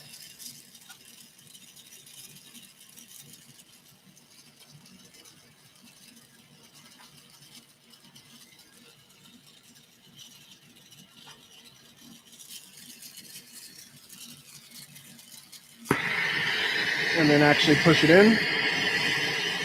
Got to be careful not to stretch the actual hole at this stage.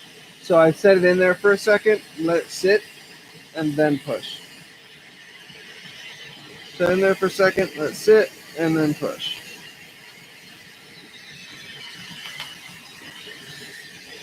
It's a good sized bowl, not huge, but certainly not small. All right, now we're going to find where we want to pop this. If there's any kind of swoop on one side, pop on the opposite side. It just does a little bit of the work for you.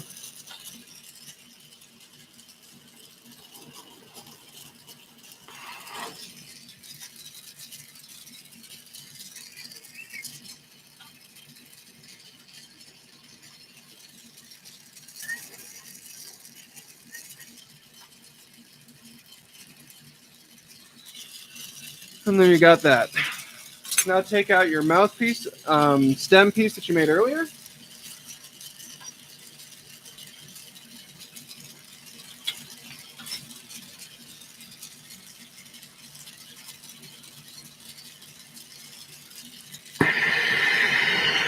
Attach these two.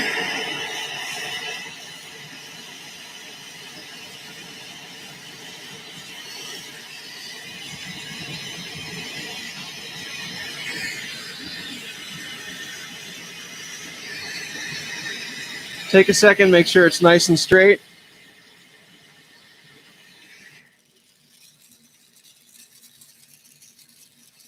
The angle's what you want. And then take off this tube on the bottom.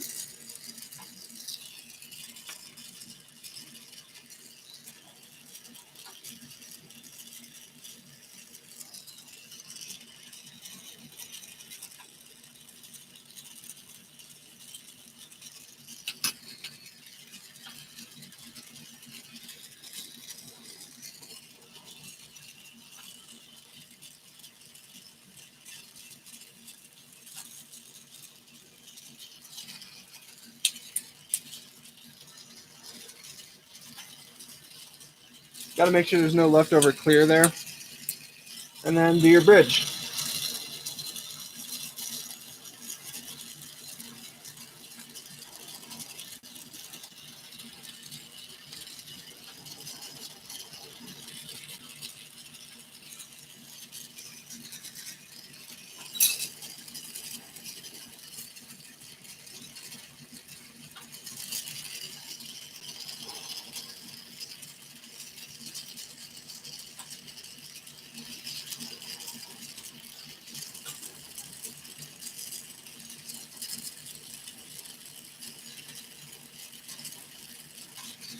While your bridge is cooling down, go around and melting around the seam just like it was a female piece on a mini.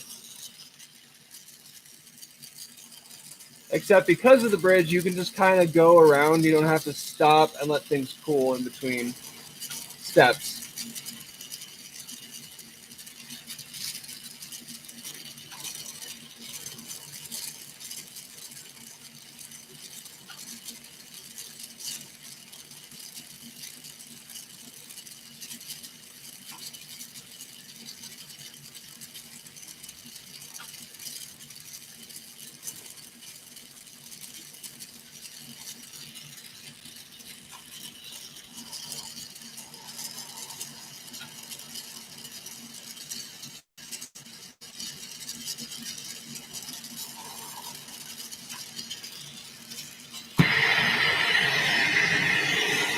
Now you have the process of getting that bottom to go nice and round. So I'm going to start by gathering back from the chamber piece a little bit.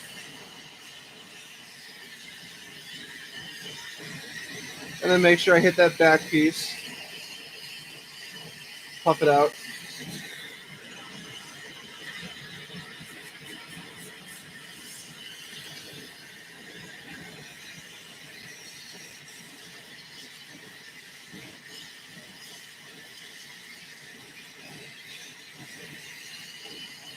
I'm going to do that same thing again a couple times. This time facing up.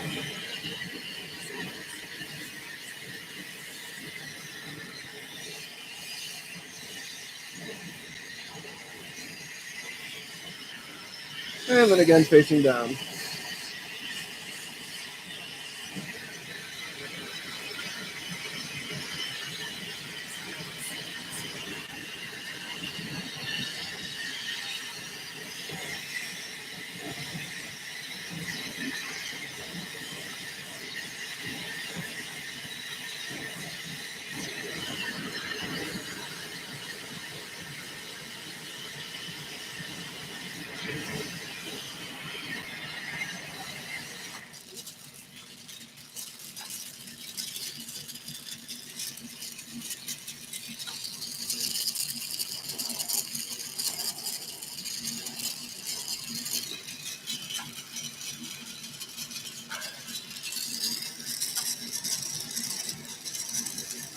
There's just this tiny little spot that I want to, there we go.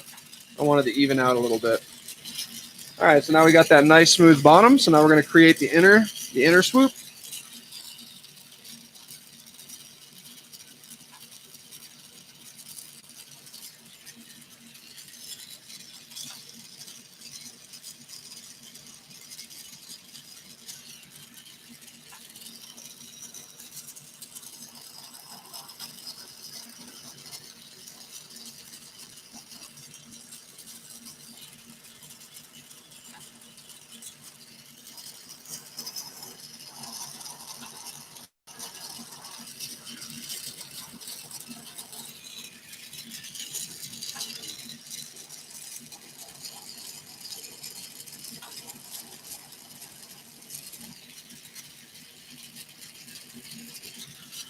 All right.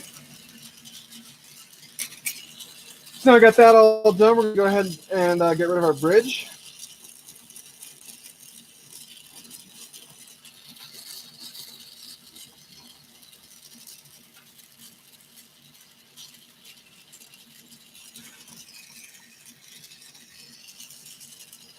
Always remember to get rid of your bridge completely.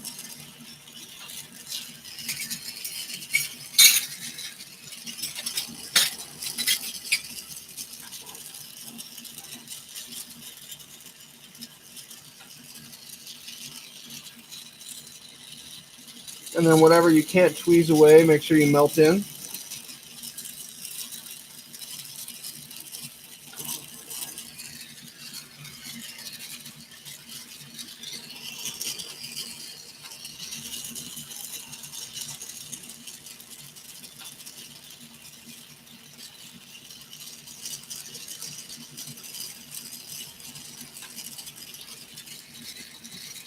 All right. I'm going to go ahead and pop a carb in the side.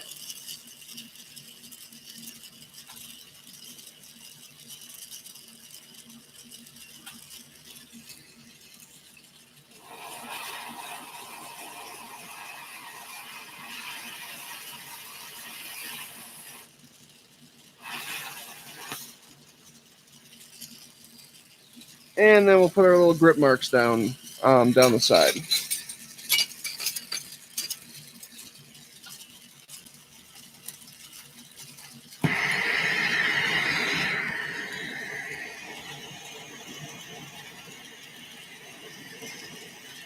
We're going to follow the contour of the piece as we put these on.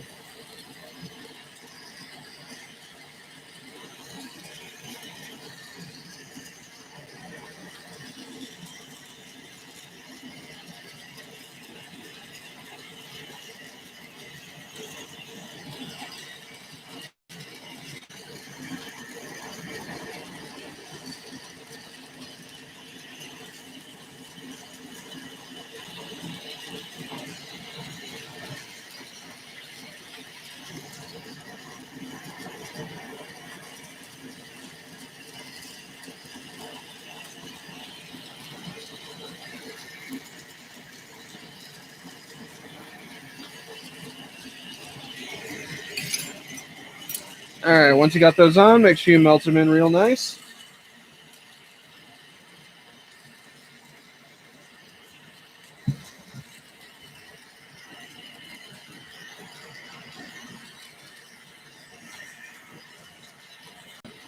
And there you have your Sherlock.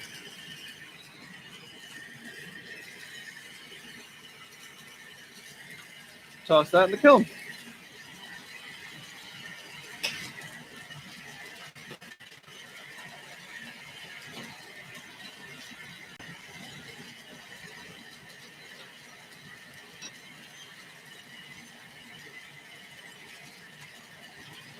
All right, kiln's getting a little full with stuff sticking out of it, so we're going to go ahead and take some pieces off the tubes.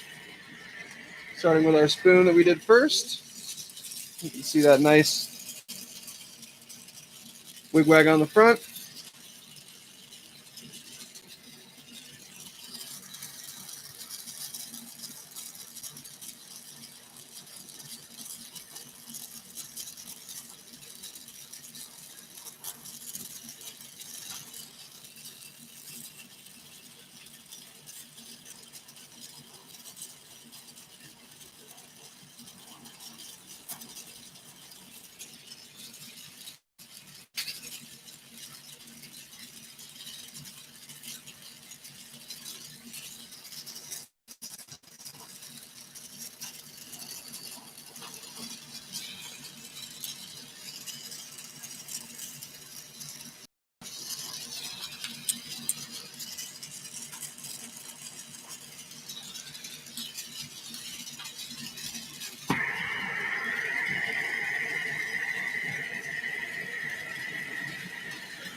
There we have our spoon.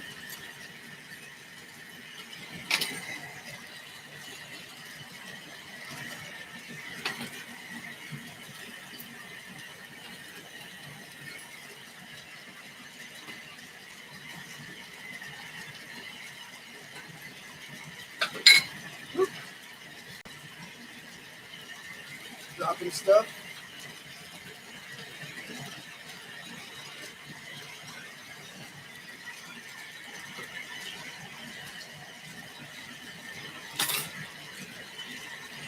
Next, we'll do our nice Crit Mini.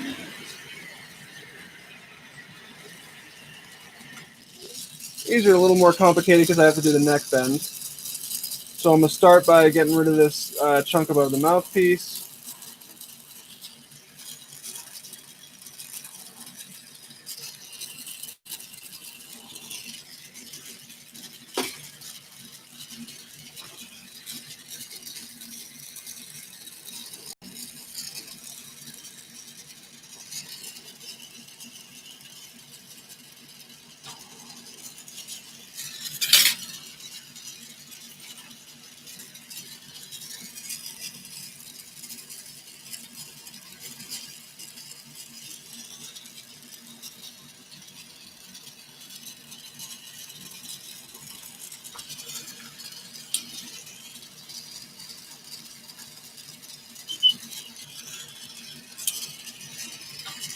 Okay, now we pop that open. First, we want to flatten the mouthpiece.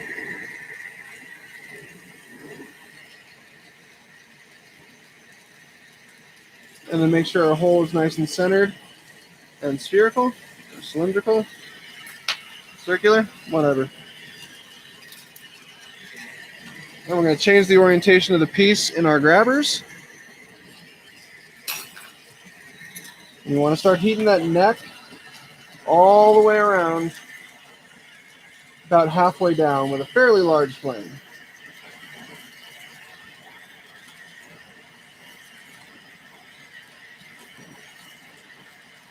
Once it's hot enough to move, line it up with you and let it bend. That one got a little too hot. Bent fine, but be careful not to let it get too hot or that bend can be kind of extreme, a little bit more than you wanted.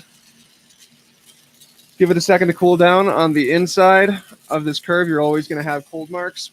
Maybe not always, most of the time. Get rid of your cold marks.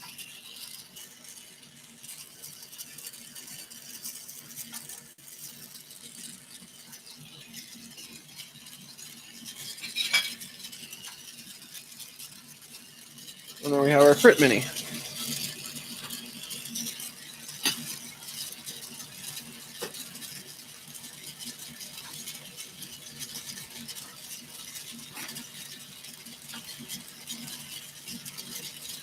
Next, we'll take our Blue Mini off the tube.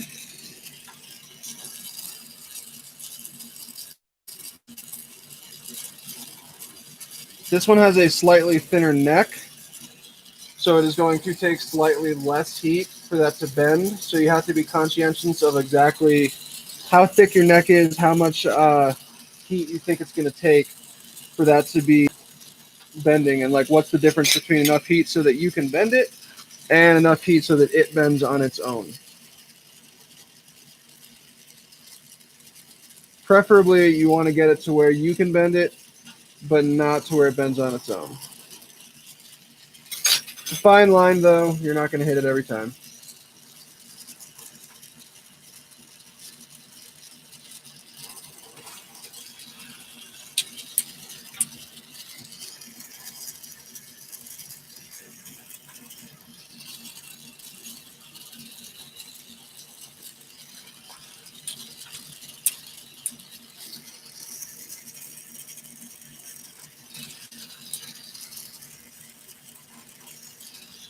Now, because this tubing was pretty thick, the hole at the end of this mouthpiece is pretty small, so you want to make sure that you widen that enough to get really good airflow.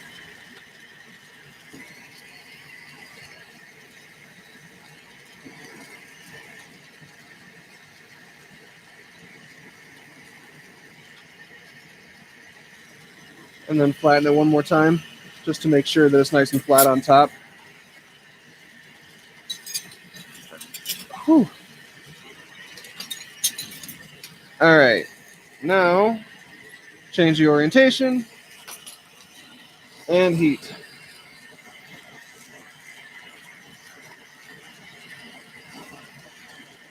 Whoa, don't let that happen.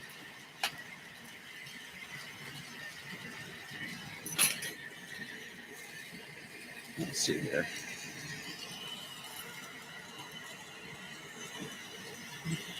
The shape of this piece is like nice and slick to the point where my grippers are having a little bit of trouble hanging on to it.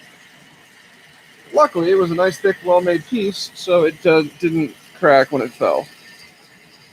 Now, once again, line it up.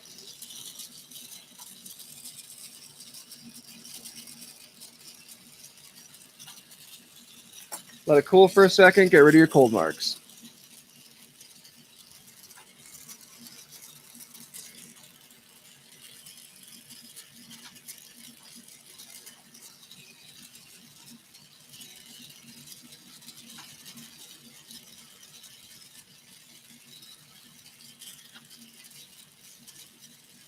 All right.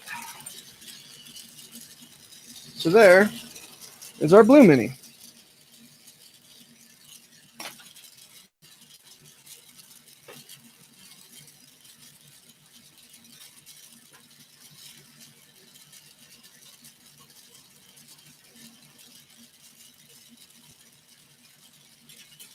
All right. So now we're going to pull down a full Wigwag Mini. I went ahead and stacked the blank up earlier today, so you don't have to sit here and watch me stack, 12 Wigwags on top of each other. But yeah, so we're doing that next.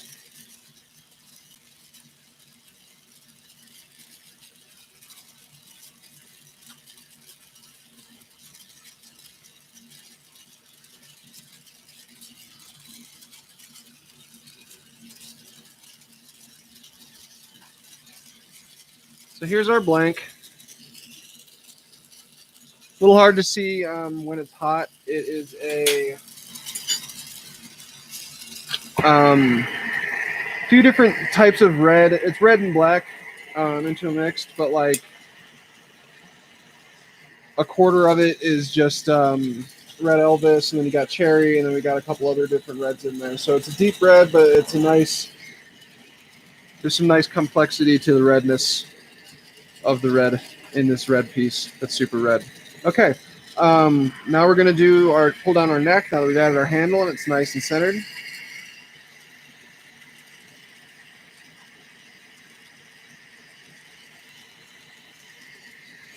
I can see a little bump where I clearly did not even out the diameter of some of the wigwag, so I just have to be a little conscientious of that as I pull down the neck.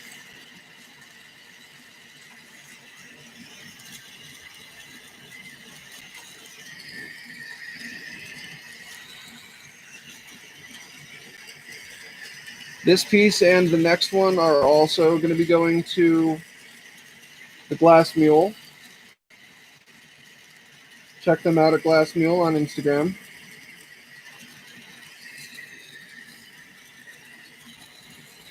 Get it nice and hot. Make sure it's nice and evenly heated. Maybe a little extra heat in that spot that got thick because I didn't do my job well.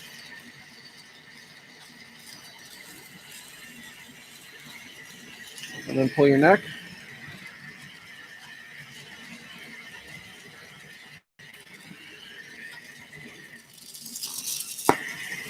Spots that are too thick, hit with the flame. Pull down.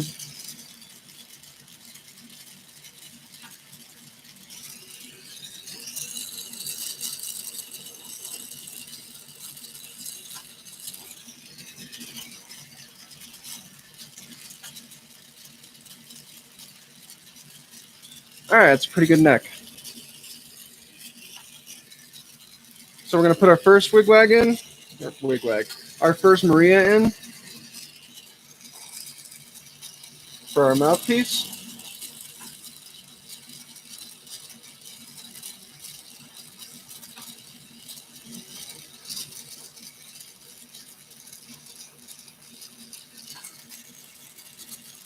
Get rid of your cold marks.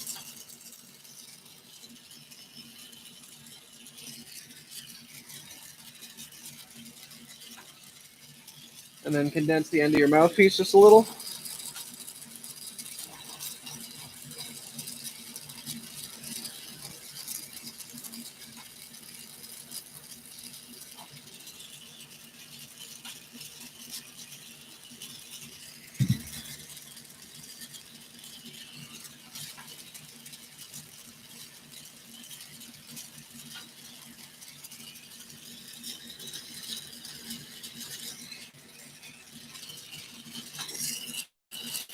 Now, right where that thick meets the thin, we're going to do our second Maria to define where our neck ends.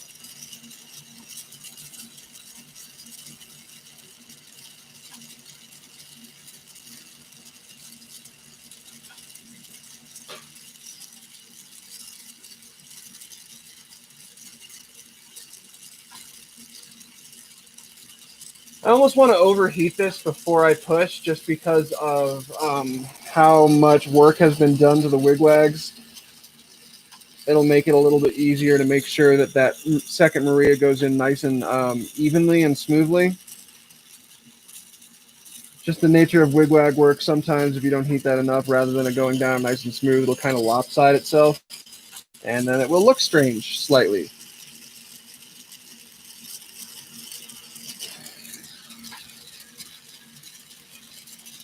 All right, once your cold marks are gone, go ahead and move down towards your handle and take that off.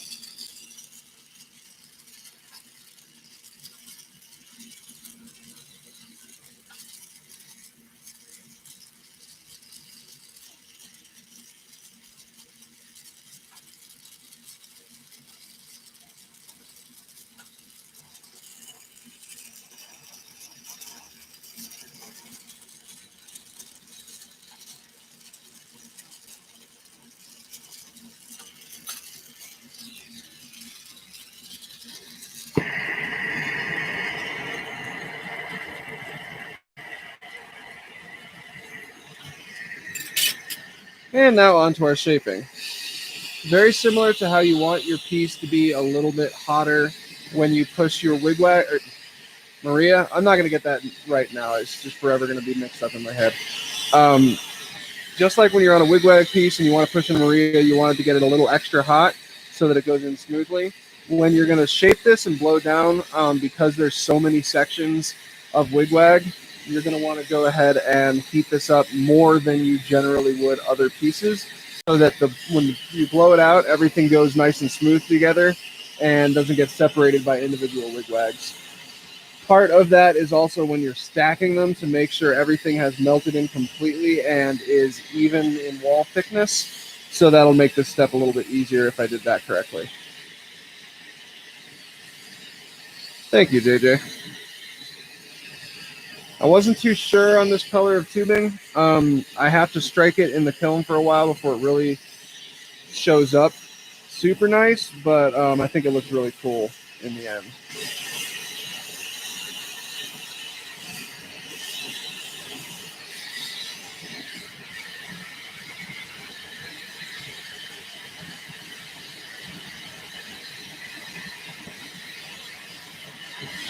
That's good.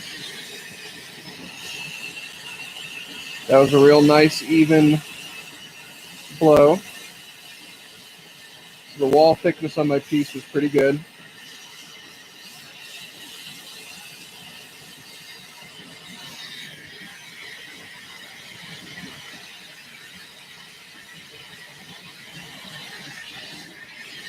I'm going to do that a second time. I didn't get quite the amount of movement that I wanted.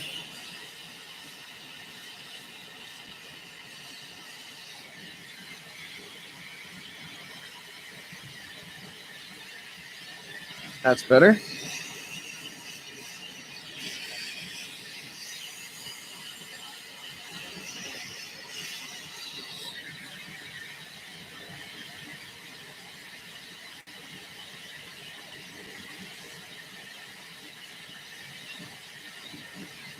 Now we got that nice shape, and this one's coming out real nice. Make that cup.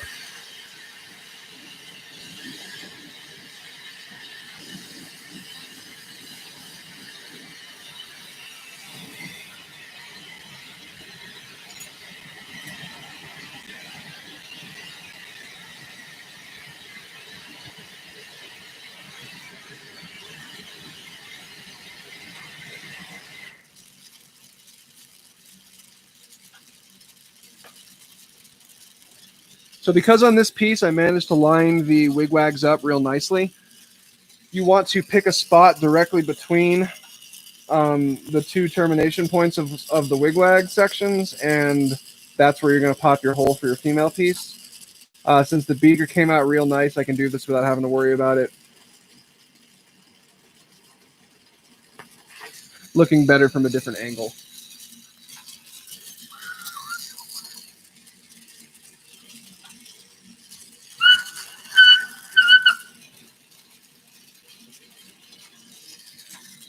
There you go.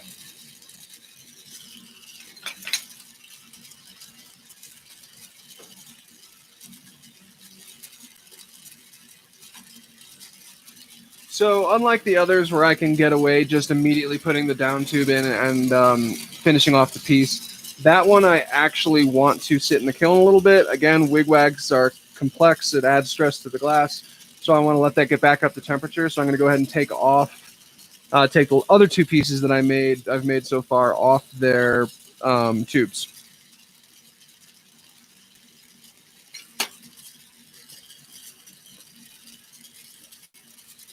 Start with our clear with wigwag bottoms piece.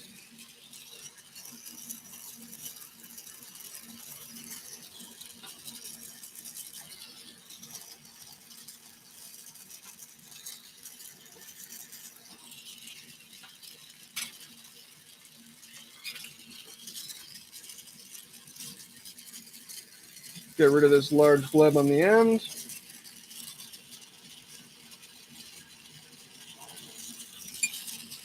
Pop it open. Get the world's tiniest piece of 4mm.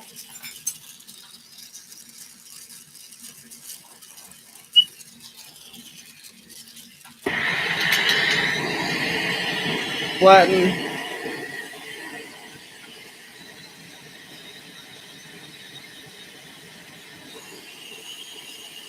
Straighten.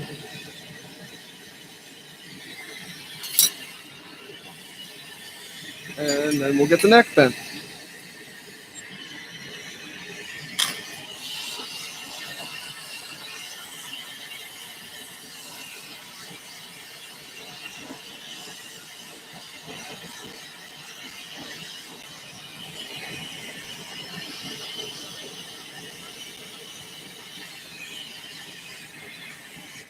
I am just getting all my necks a little too hot today.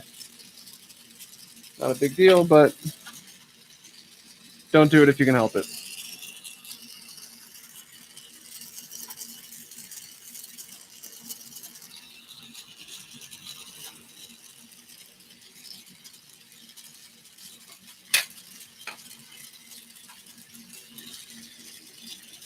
So there we have our wigwag bottomed mini.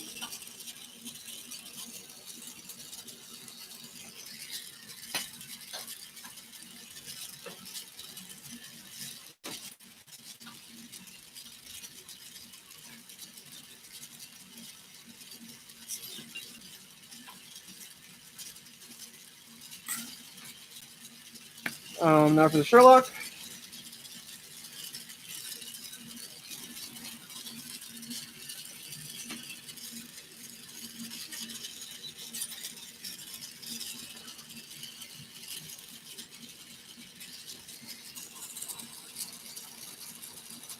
So there's a little glob of nonsense at the end here. So I want to really carefully pluck that out. Should have grabbed the 4mm first.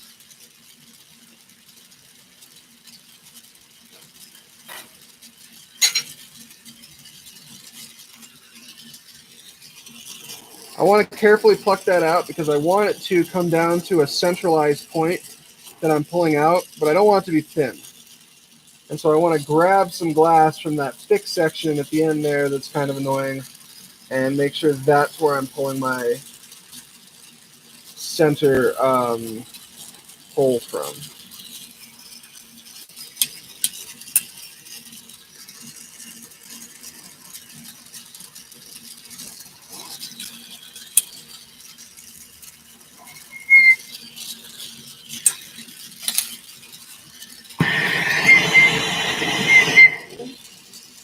And then there you have our Sherlock.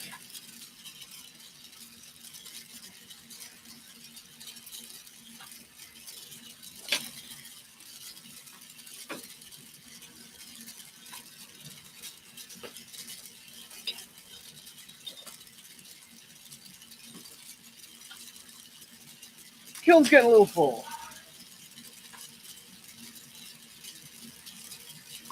All right, so our last project for tonight, before and not counting the full wigwag mini that we still have to finish, we're gonna do. This is a 2-part in-stem piece, which means that I make the neck section in one part, I make the beaker bottom in the other part, and then add the two together.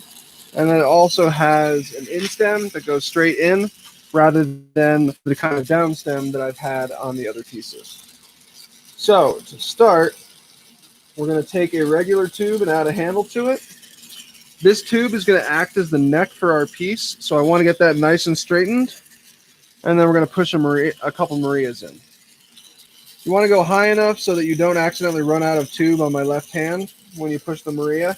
The first one you want to be larger than the second one, so you get a larger chunk of glass hot when you go to push it in.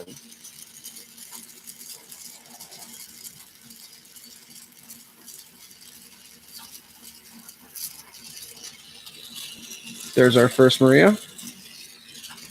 Make sure everything is centered, and push in your second one.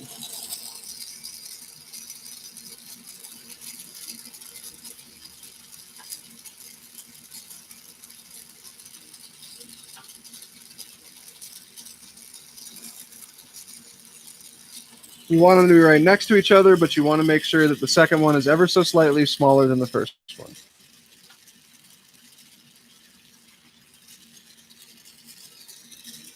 Now we're going to go up here to the spot that's going to be the mouthpiece. Push in another one.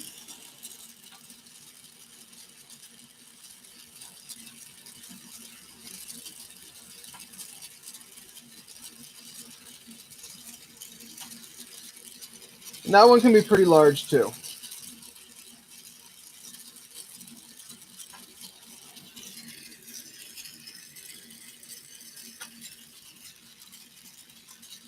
Now we're going to pull down and condense this spot. which defines the mouthpiece a little bit for you.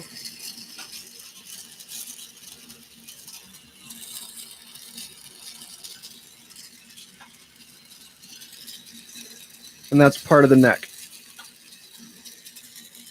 Now we're going to go down to our handle on our left and take that off and remove some, but not a ton, of the glass that's in the bottom there.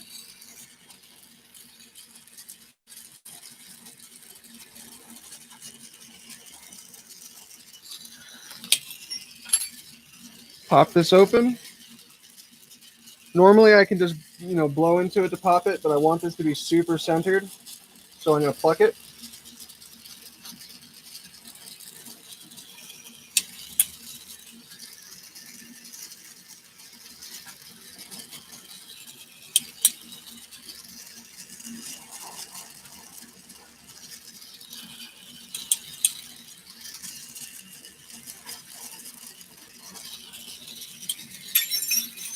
And now carefully flare it open. You don't actually want to flare it very much, just a very little bit.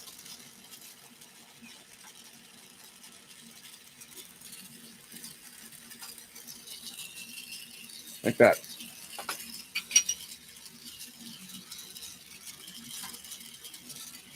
We're going to grab an oversized wigwag. I use oversized ones like this for female joints and for things like I'm about to do.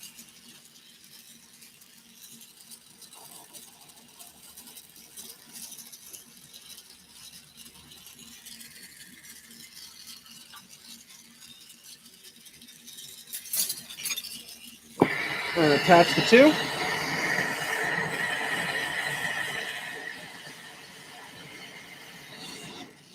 Now I'm actually going to spend a second heating that joint. Since my handle on my wigwag is nice and straight, I may as well make sure that that is super melted in before I start shaping the ball. And all I want to do here is just shape this into a nice sphere.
And all I'm doing here is just trying to get this all nice and straight so it looks good going right down the tube. It can be a little difficult, but just take your time and it'll happen.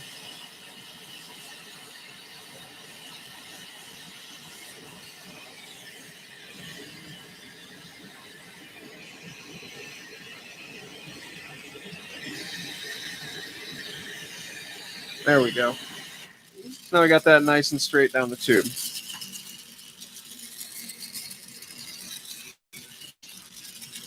And everything's nice and attached. Once again, I could blow this out. Actually, I can blow this out. This part doesn't matter as much. So I'm going to pull on the bottom.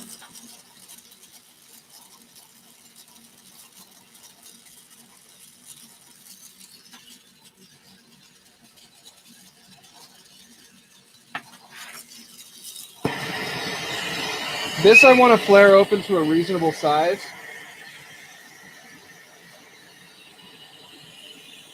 because I'm going to be attaching this to the rest of the piece.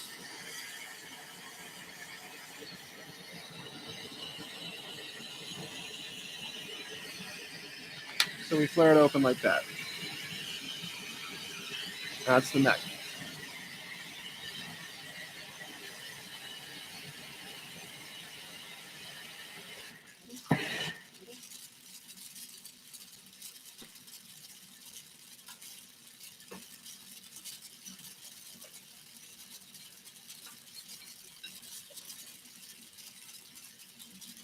All right, so now we're going to add our down stem to our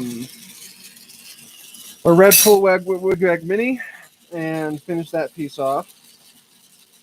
And then we will do the next section of our final project, which is our 5-slit in stem piece.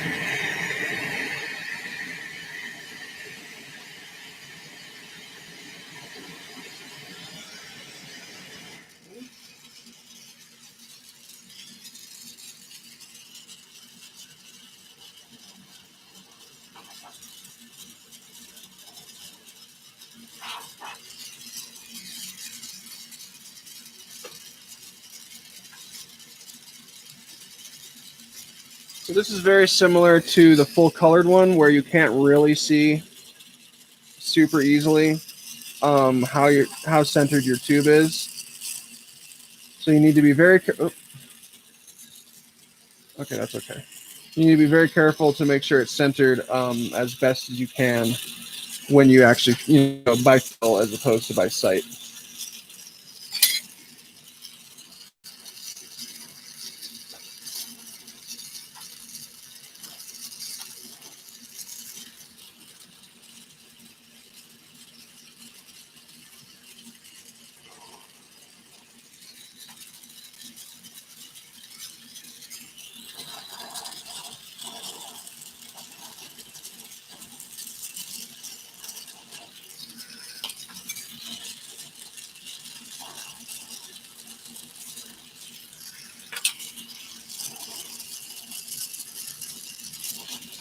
Get rid of that clear ring. Center your down tube.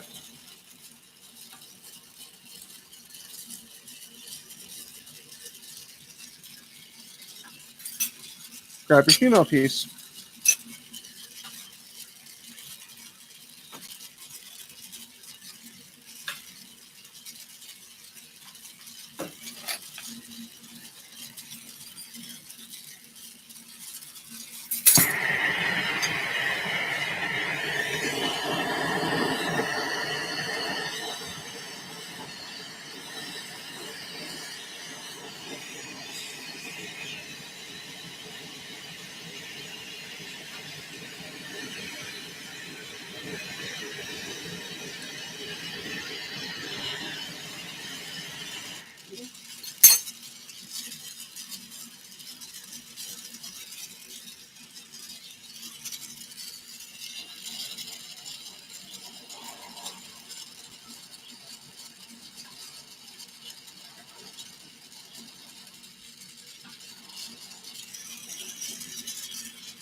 Yep, just same thing as always.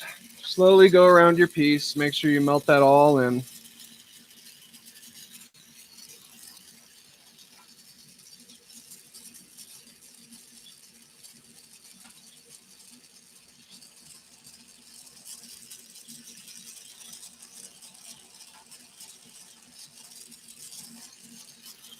The most boring to do and probably most boring to watch section of this piece is like the absolute most important. If you do not do this step to its fullest, your piece will explode and you'll have wasted all your time and you'll be sad.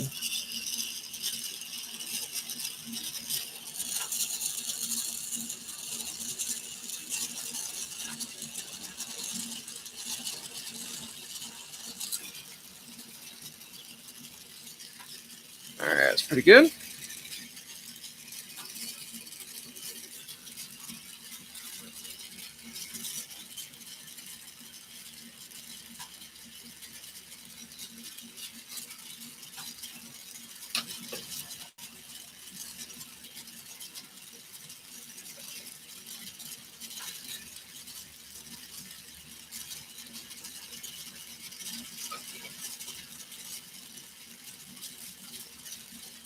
Okay, so now we're going to go back and do the second half of our last project. So we did the neck. Now we need to do the chamber.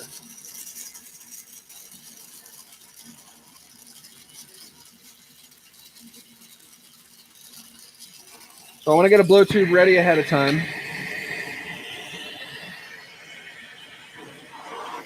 And this is going to be the second way that you can generally make a beaker. I'm not as good at it, even though I guess technically it's a more easy to do way of doing it, kind of. I want to even this out. I want this to be as straight as possible just for my own sanity.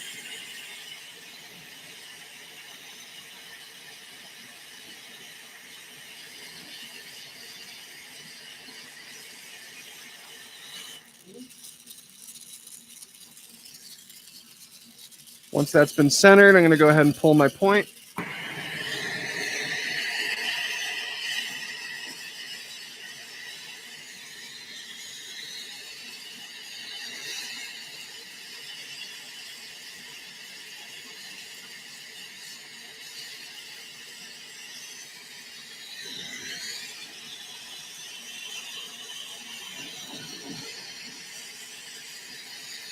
It's been like a mini hurricane going on the property all day today.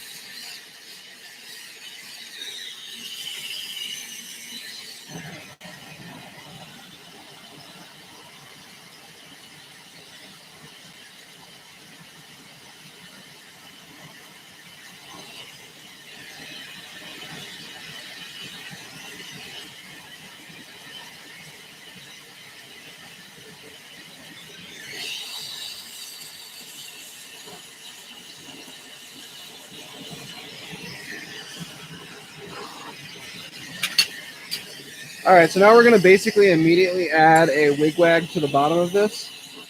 So I want to clear it up, pop it open, add a wigwag. Wigwag's going to be the same color as the one I did on that neck piece.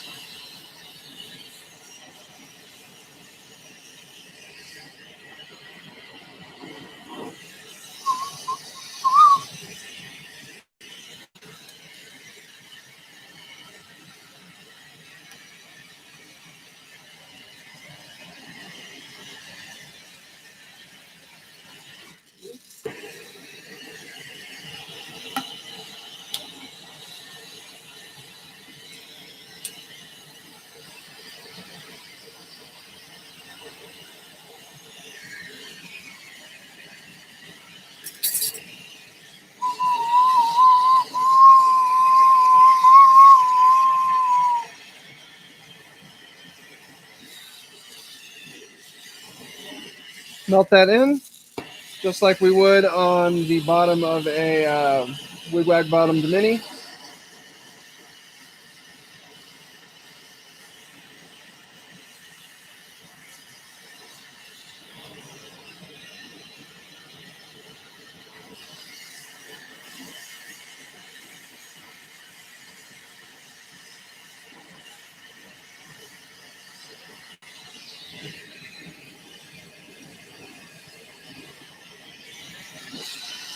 Melt it in one more time.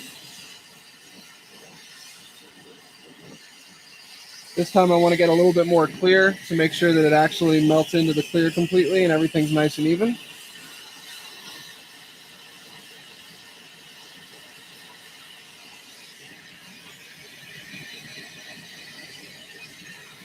Okay, so now I'm going to do the, basically that whole go down, blow, up, blow. I'm going to do that backwards.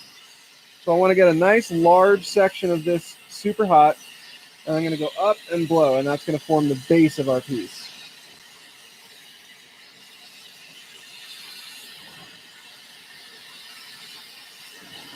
Remember that because my color is more dense, I have to make sure that gets heated regularly. I want like half of this thing to constitute the bottom.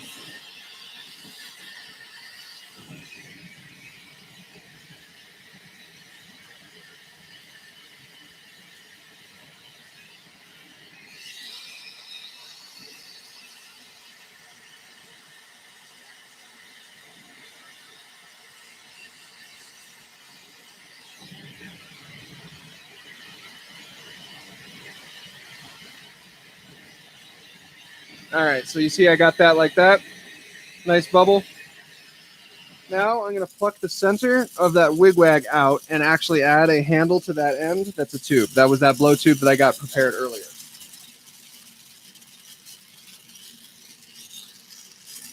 Again, I'm plucking this out because I want this to be in the dead center.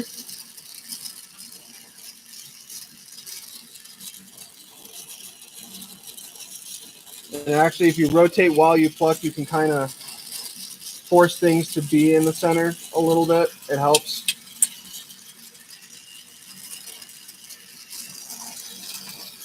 Once you popped your hole, you don't want to widen it because you're going to have to close that again later. So now just add your handle. Make sure it's in really, really good hot seal.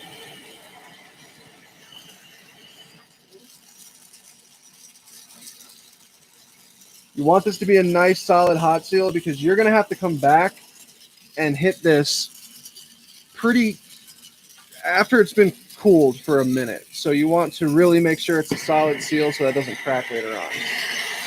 Now we're going to heat this spot kind of at the crease of the bubble, including that the skinnier part. So kind of where the thin meets the thick, including the thin. We're going to heat that up, and once it gets nice and hot, we're going to pull, and that's going to cause it to beaker out a little bit. I want to make sure I hit everything nice and evenly, so this will beaker and won't just swoop heavier. I know all of my terminology is awesome.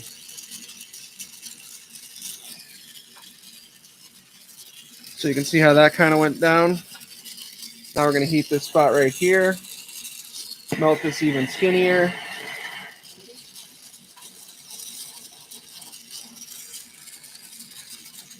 And skinnier.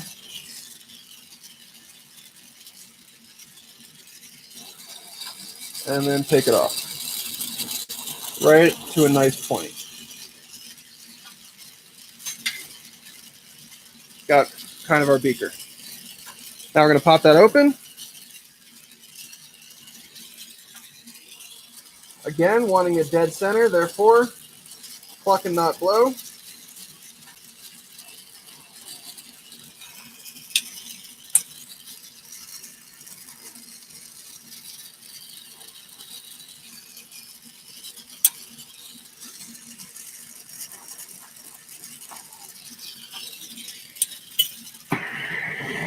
And then you want to open this, not flare it. You just want it to be a little bit more open.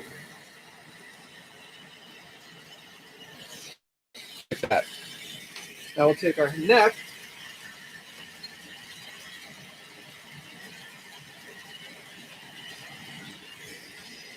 Which should be about the same size. We're going to heat these up and put them together. Now remember, color is denser than clear. So focus your heat on the color more than the clear so that color is screaming hot when you touch these two together. Touch them together, rotate, make sure you hit them with that flame. Focus on the color.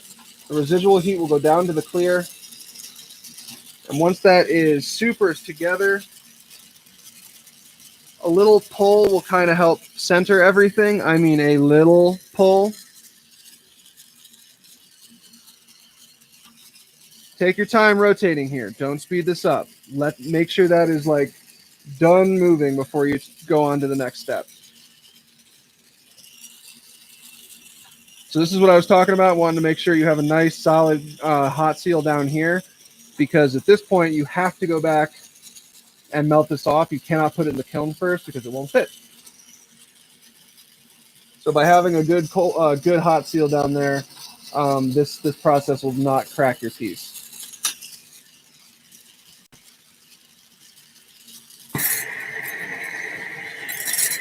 So now we're going to seal that. You want to make sure that your wigwag no longer has any kind of hole in it. So pull that down to a real nice point.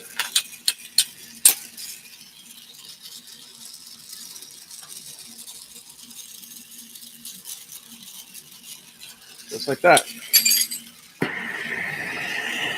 Now, you want to heat this whole bottom thing up and take it over to the marver to press and blow just like we've done on our previous pieces.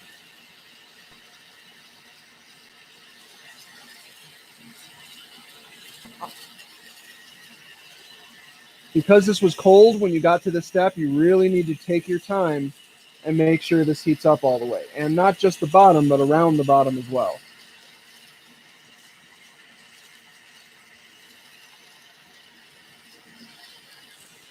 Take it over and press it and blow.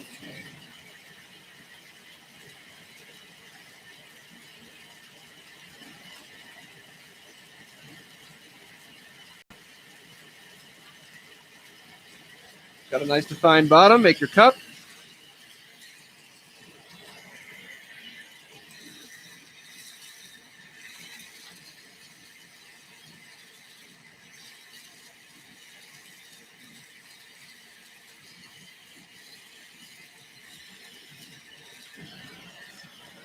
You don't want your cup to be as extreme in this one.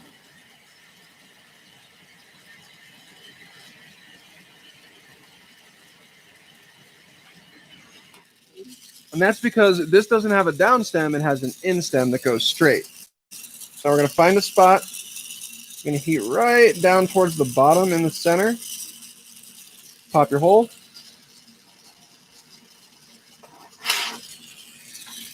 And then ream that out a little bit.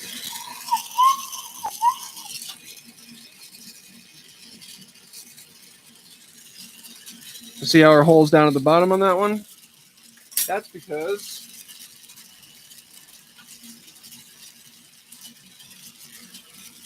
this is our in-stem. You can see I've cut slits and then heated. So we're going to take that, put it in, slits down.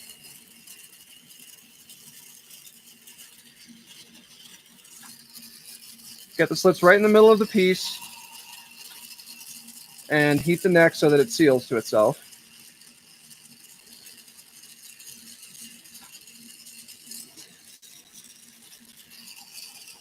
And then heat all around the tube. Push in to melt it in just like your minis.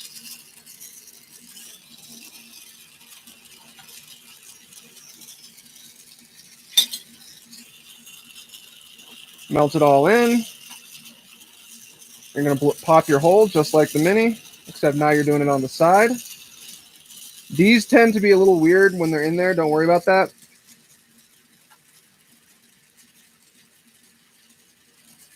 The rest of the process will clean that up and make it look good.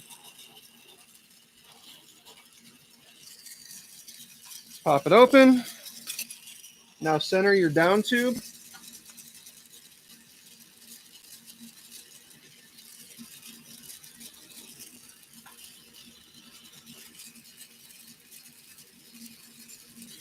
You want to make sure it's facing very much down. That way you don't have to have a crap ton of water in there to make it work properly. This also has a slightly different kind of female piece.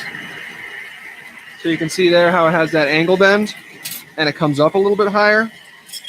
That's specifically for these. You attach it the same way though.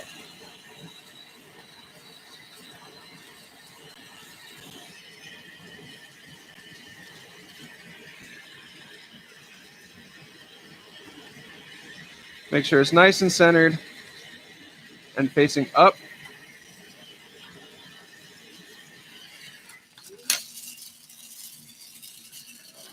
And then we're going to go in and heat all around the joint.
This one you have to be a little more careful than the others with. That down stem. The other one doesn't tend to move very much because it's physically touching the bottom. This in stem doesn't touch the bottom, it hovers. So if you get it too hot in any one spot, it can wiggle, and you really don't want that to happen. So taking your time to let things cool will keep your down stem or your in stem in the right spot.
All right, that is pretty good. Set that in the kiln, let the neck warm up, and finish off our red piece.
But because one of those reds is cherry, you have to be a little careful not to boil the rim of your mouthpiece.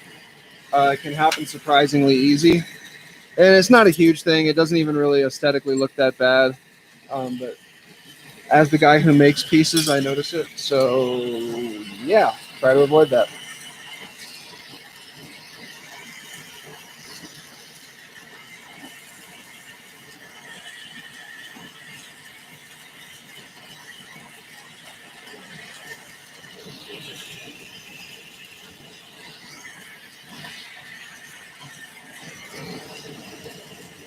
No swooping and changing the angle like that was not intentional. I worked out yesterday. My hands are tired.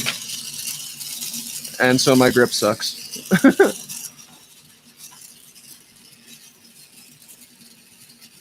Good. Let that cool for a second, then get rid of your cold marks.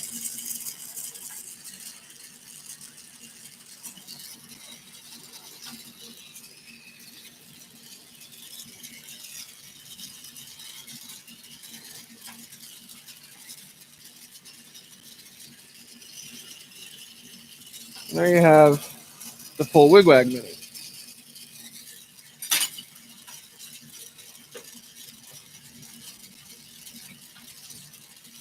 Okay, so I want to give that last piece another 45 seconds in the kiln, so I'm going to do my plugs, and then we'll take that off, and then I'll be done for the night. So I want to thank everybody who's stuck with me and watched. This is like the first stream that I'm still not going to hit 3 hours. I'm going to be like 5 minutes short. That's okay. This is the closest to a full stream I've done so far. So thanks for those who stuck with me through the whole thing. If you want to see this work, I'm going to have all of them photographed and put up on my Facebook, which is Vulcan Glass Art Studio, on my Instagram, which is at Vulcan Glass Art, and then I swear I will do a video slideshow thing for YouTube tomorrow morning. So all of these pieces, except for the Sherlock and the spoon, all the minis, are going to the Glass Mule in Indiana. Damn it! I thought I remembered what the name of the town was. I had it. I forgot it. But you can check them out on Instagram at the Glass Mule.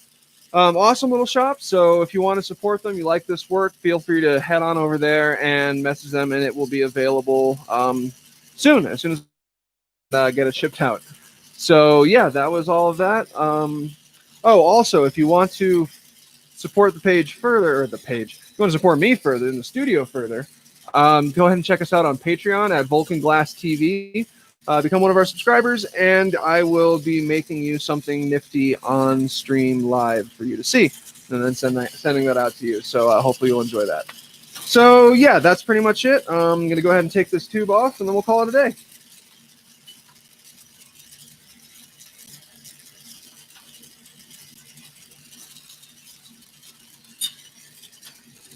So this one we can grab around the neck, which makes this whole process a lot easier. Take off the handle, same as before.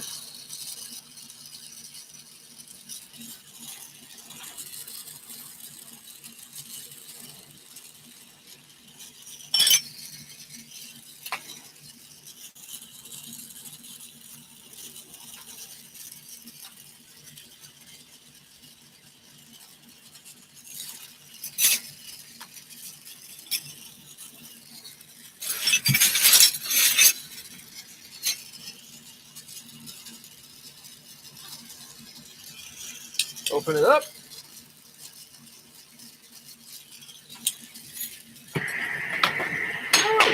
Oh, thank God. Oh, no, it did break. Well, there goes my graphite reamer. So this now is like the 7th 2mm graphite reamer that I've broken. It happens a lot. So I'm going to change the orientation a little. I am still going to hold it. I don't know what I am. I haven't made one of these in a while.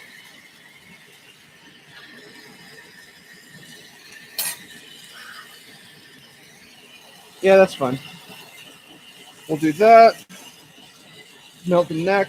Remember, I have to line the piece up with the female joint once this neck is nice and hot.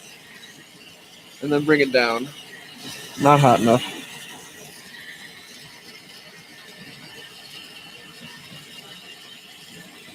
And this doesn't need to get brought down quite as much because the piece is so tall.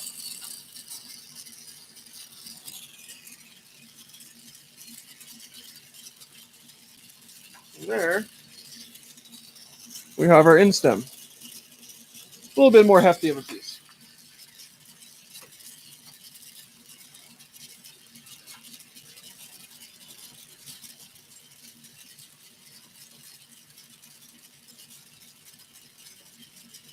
Like Tetris it into the kiln.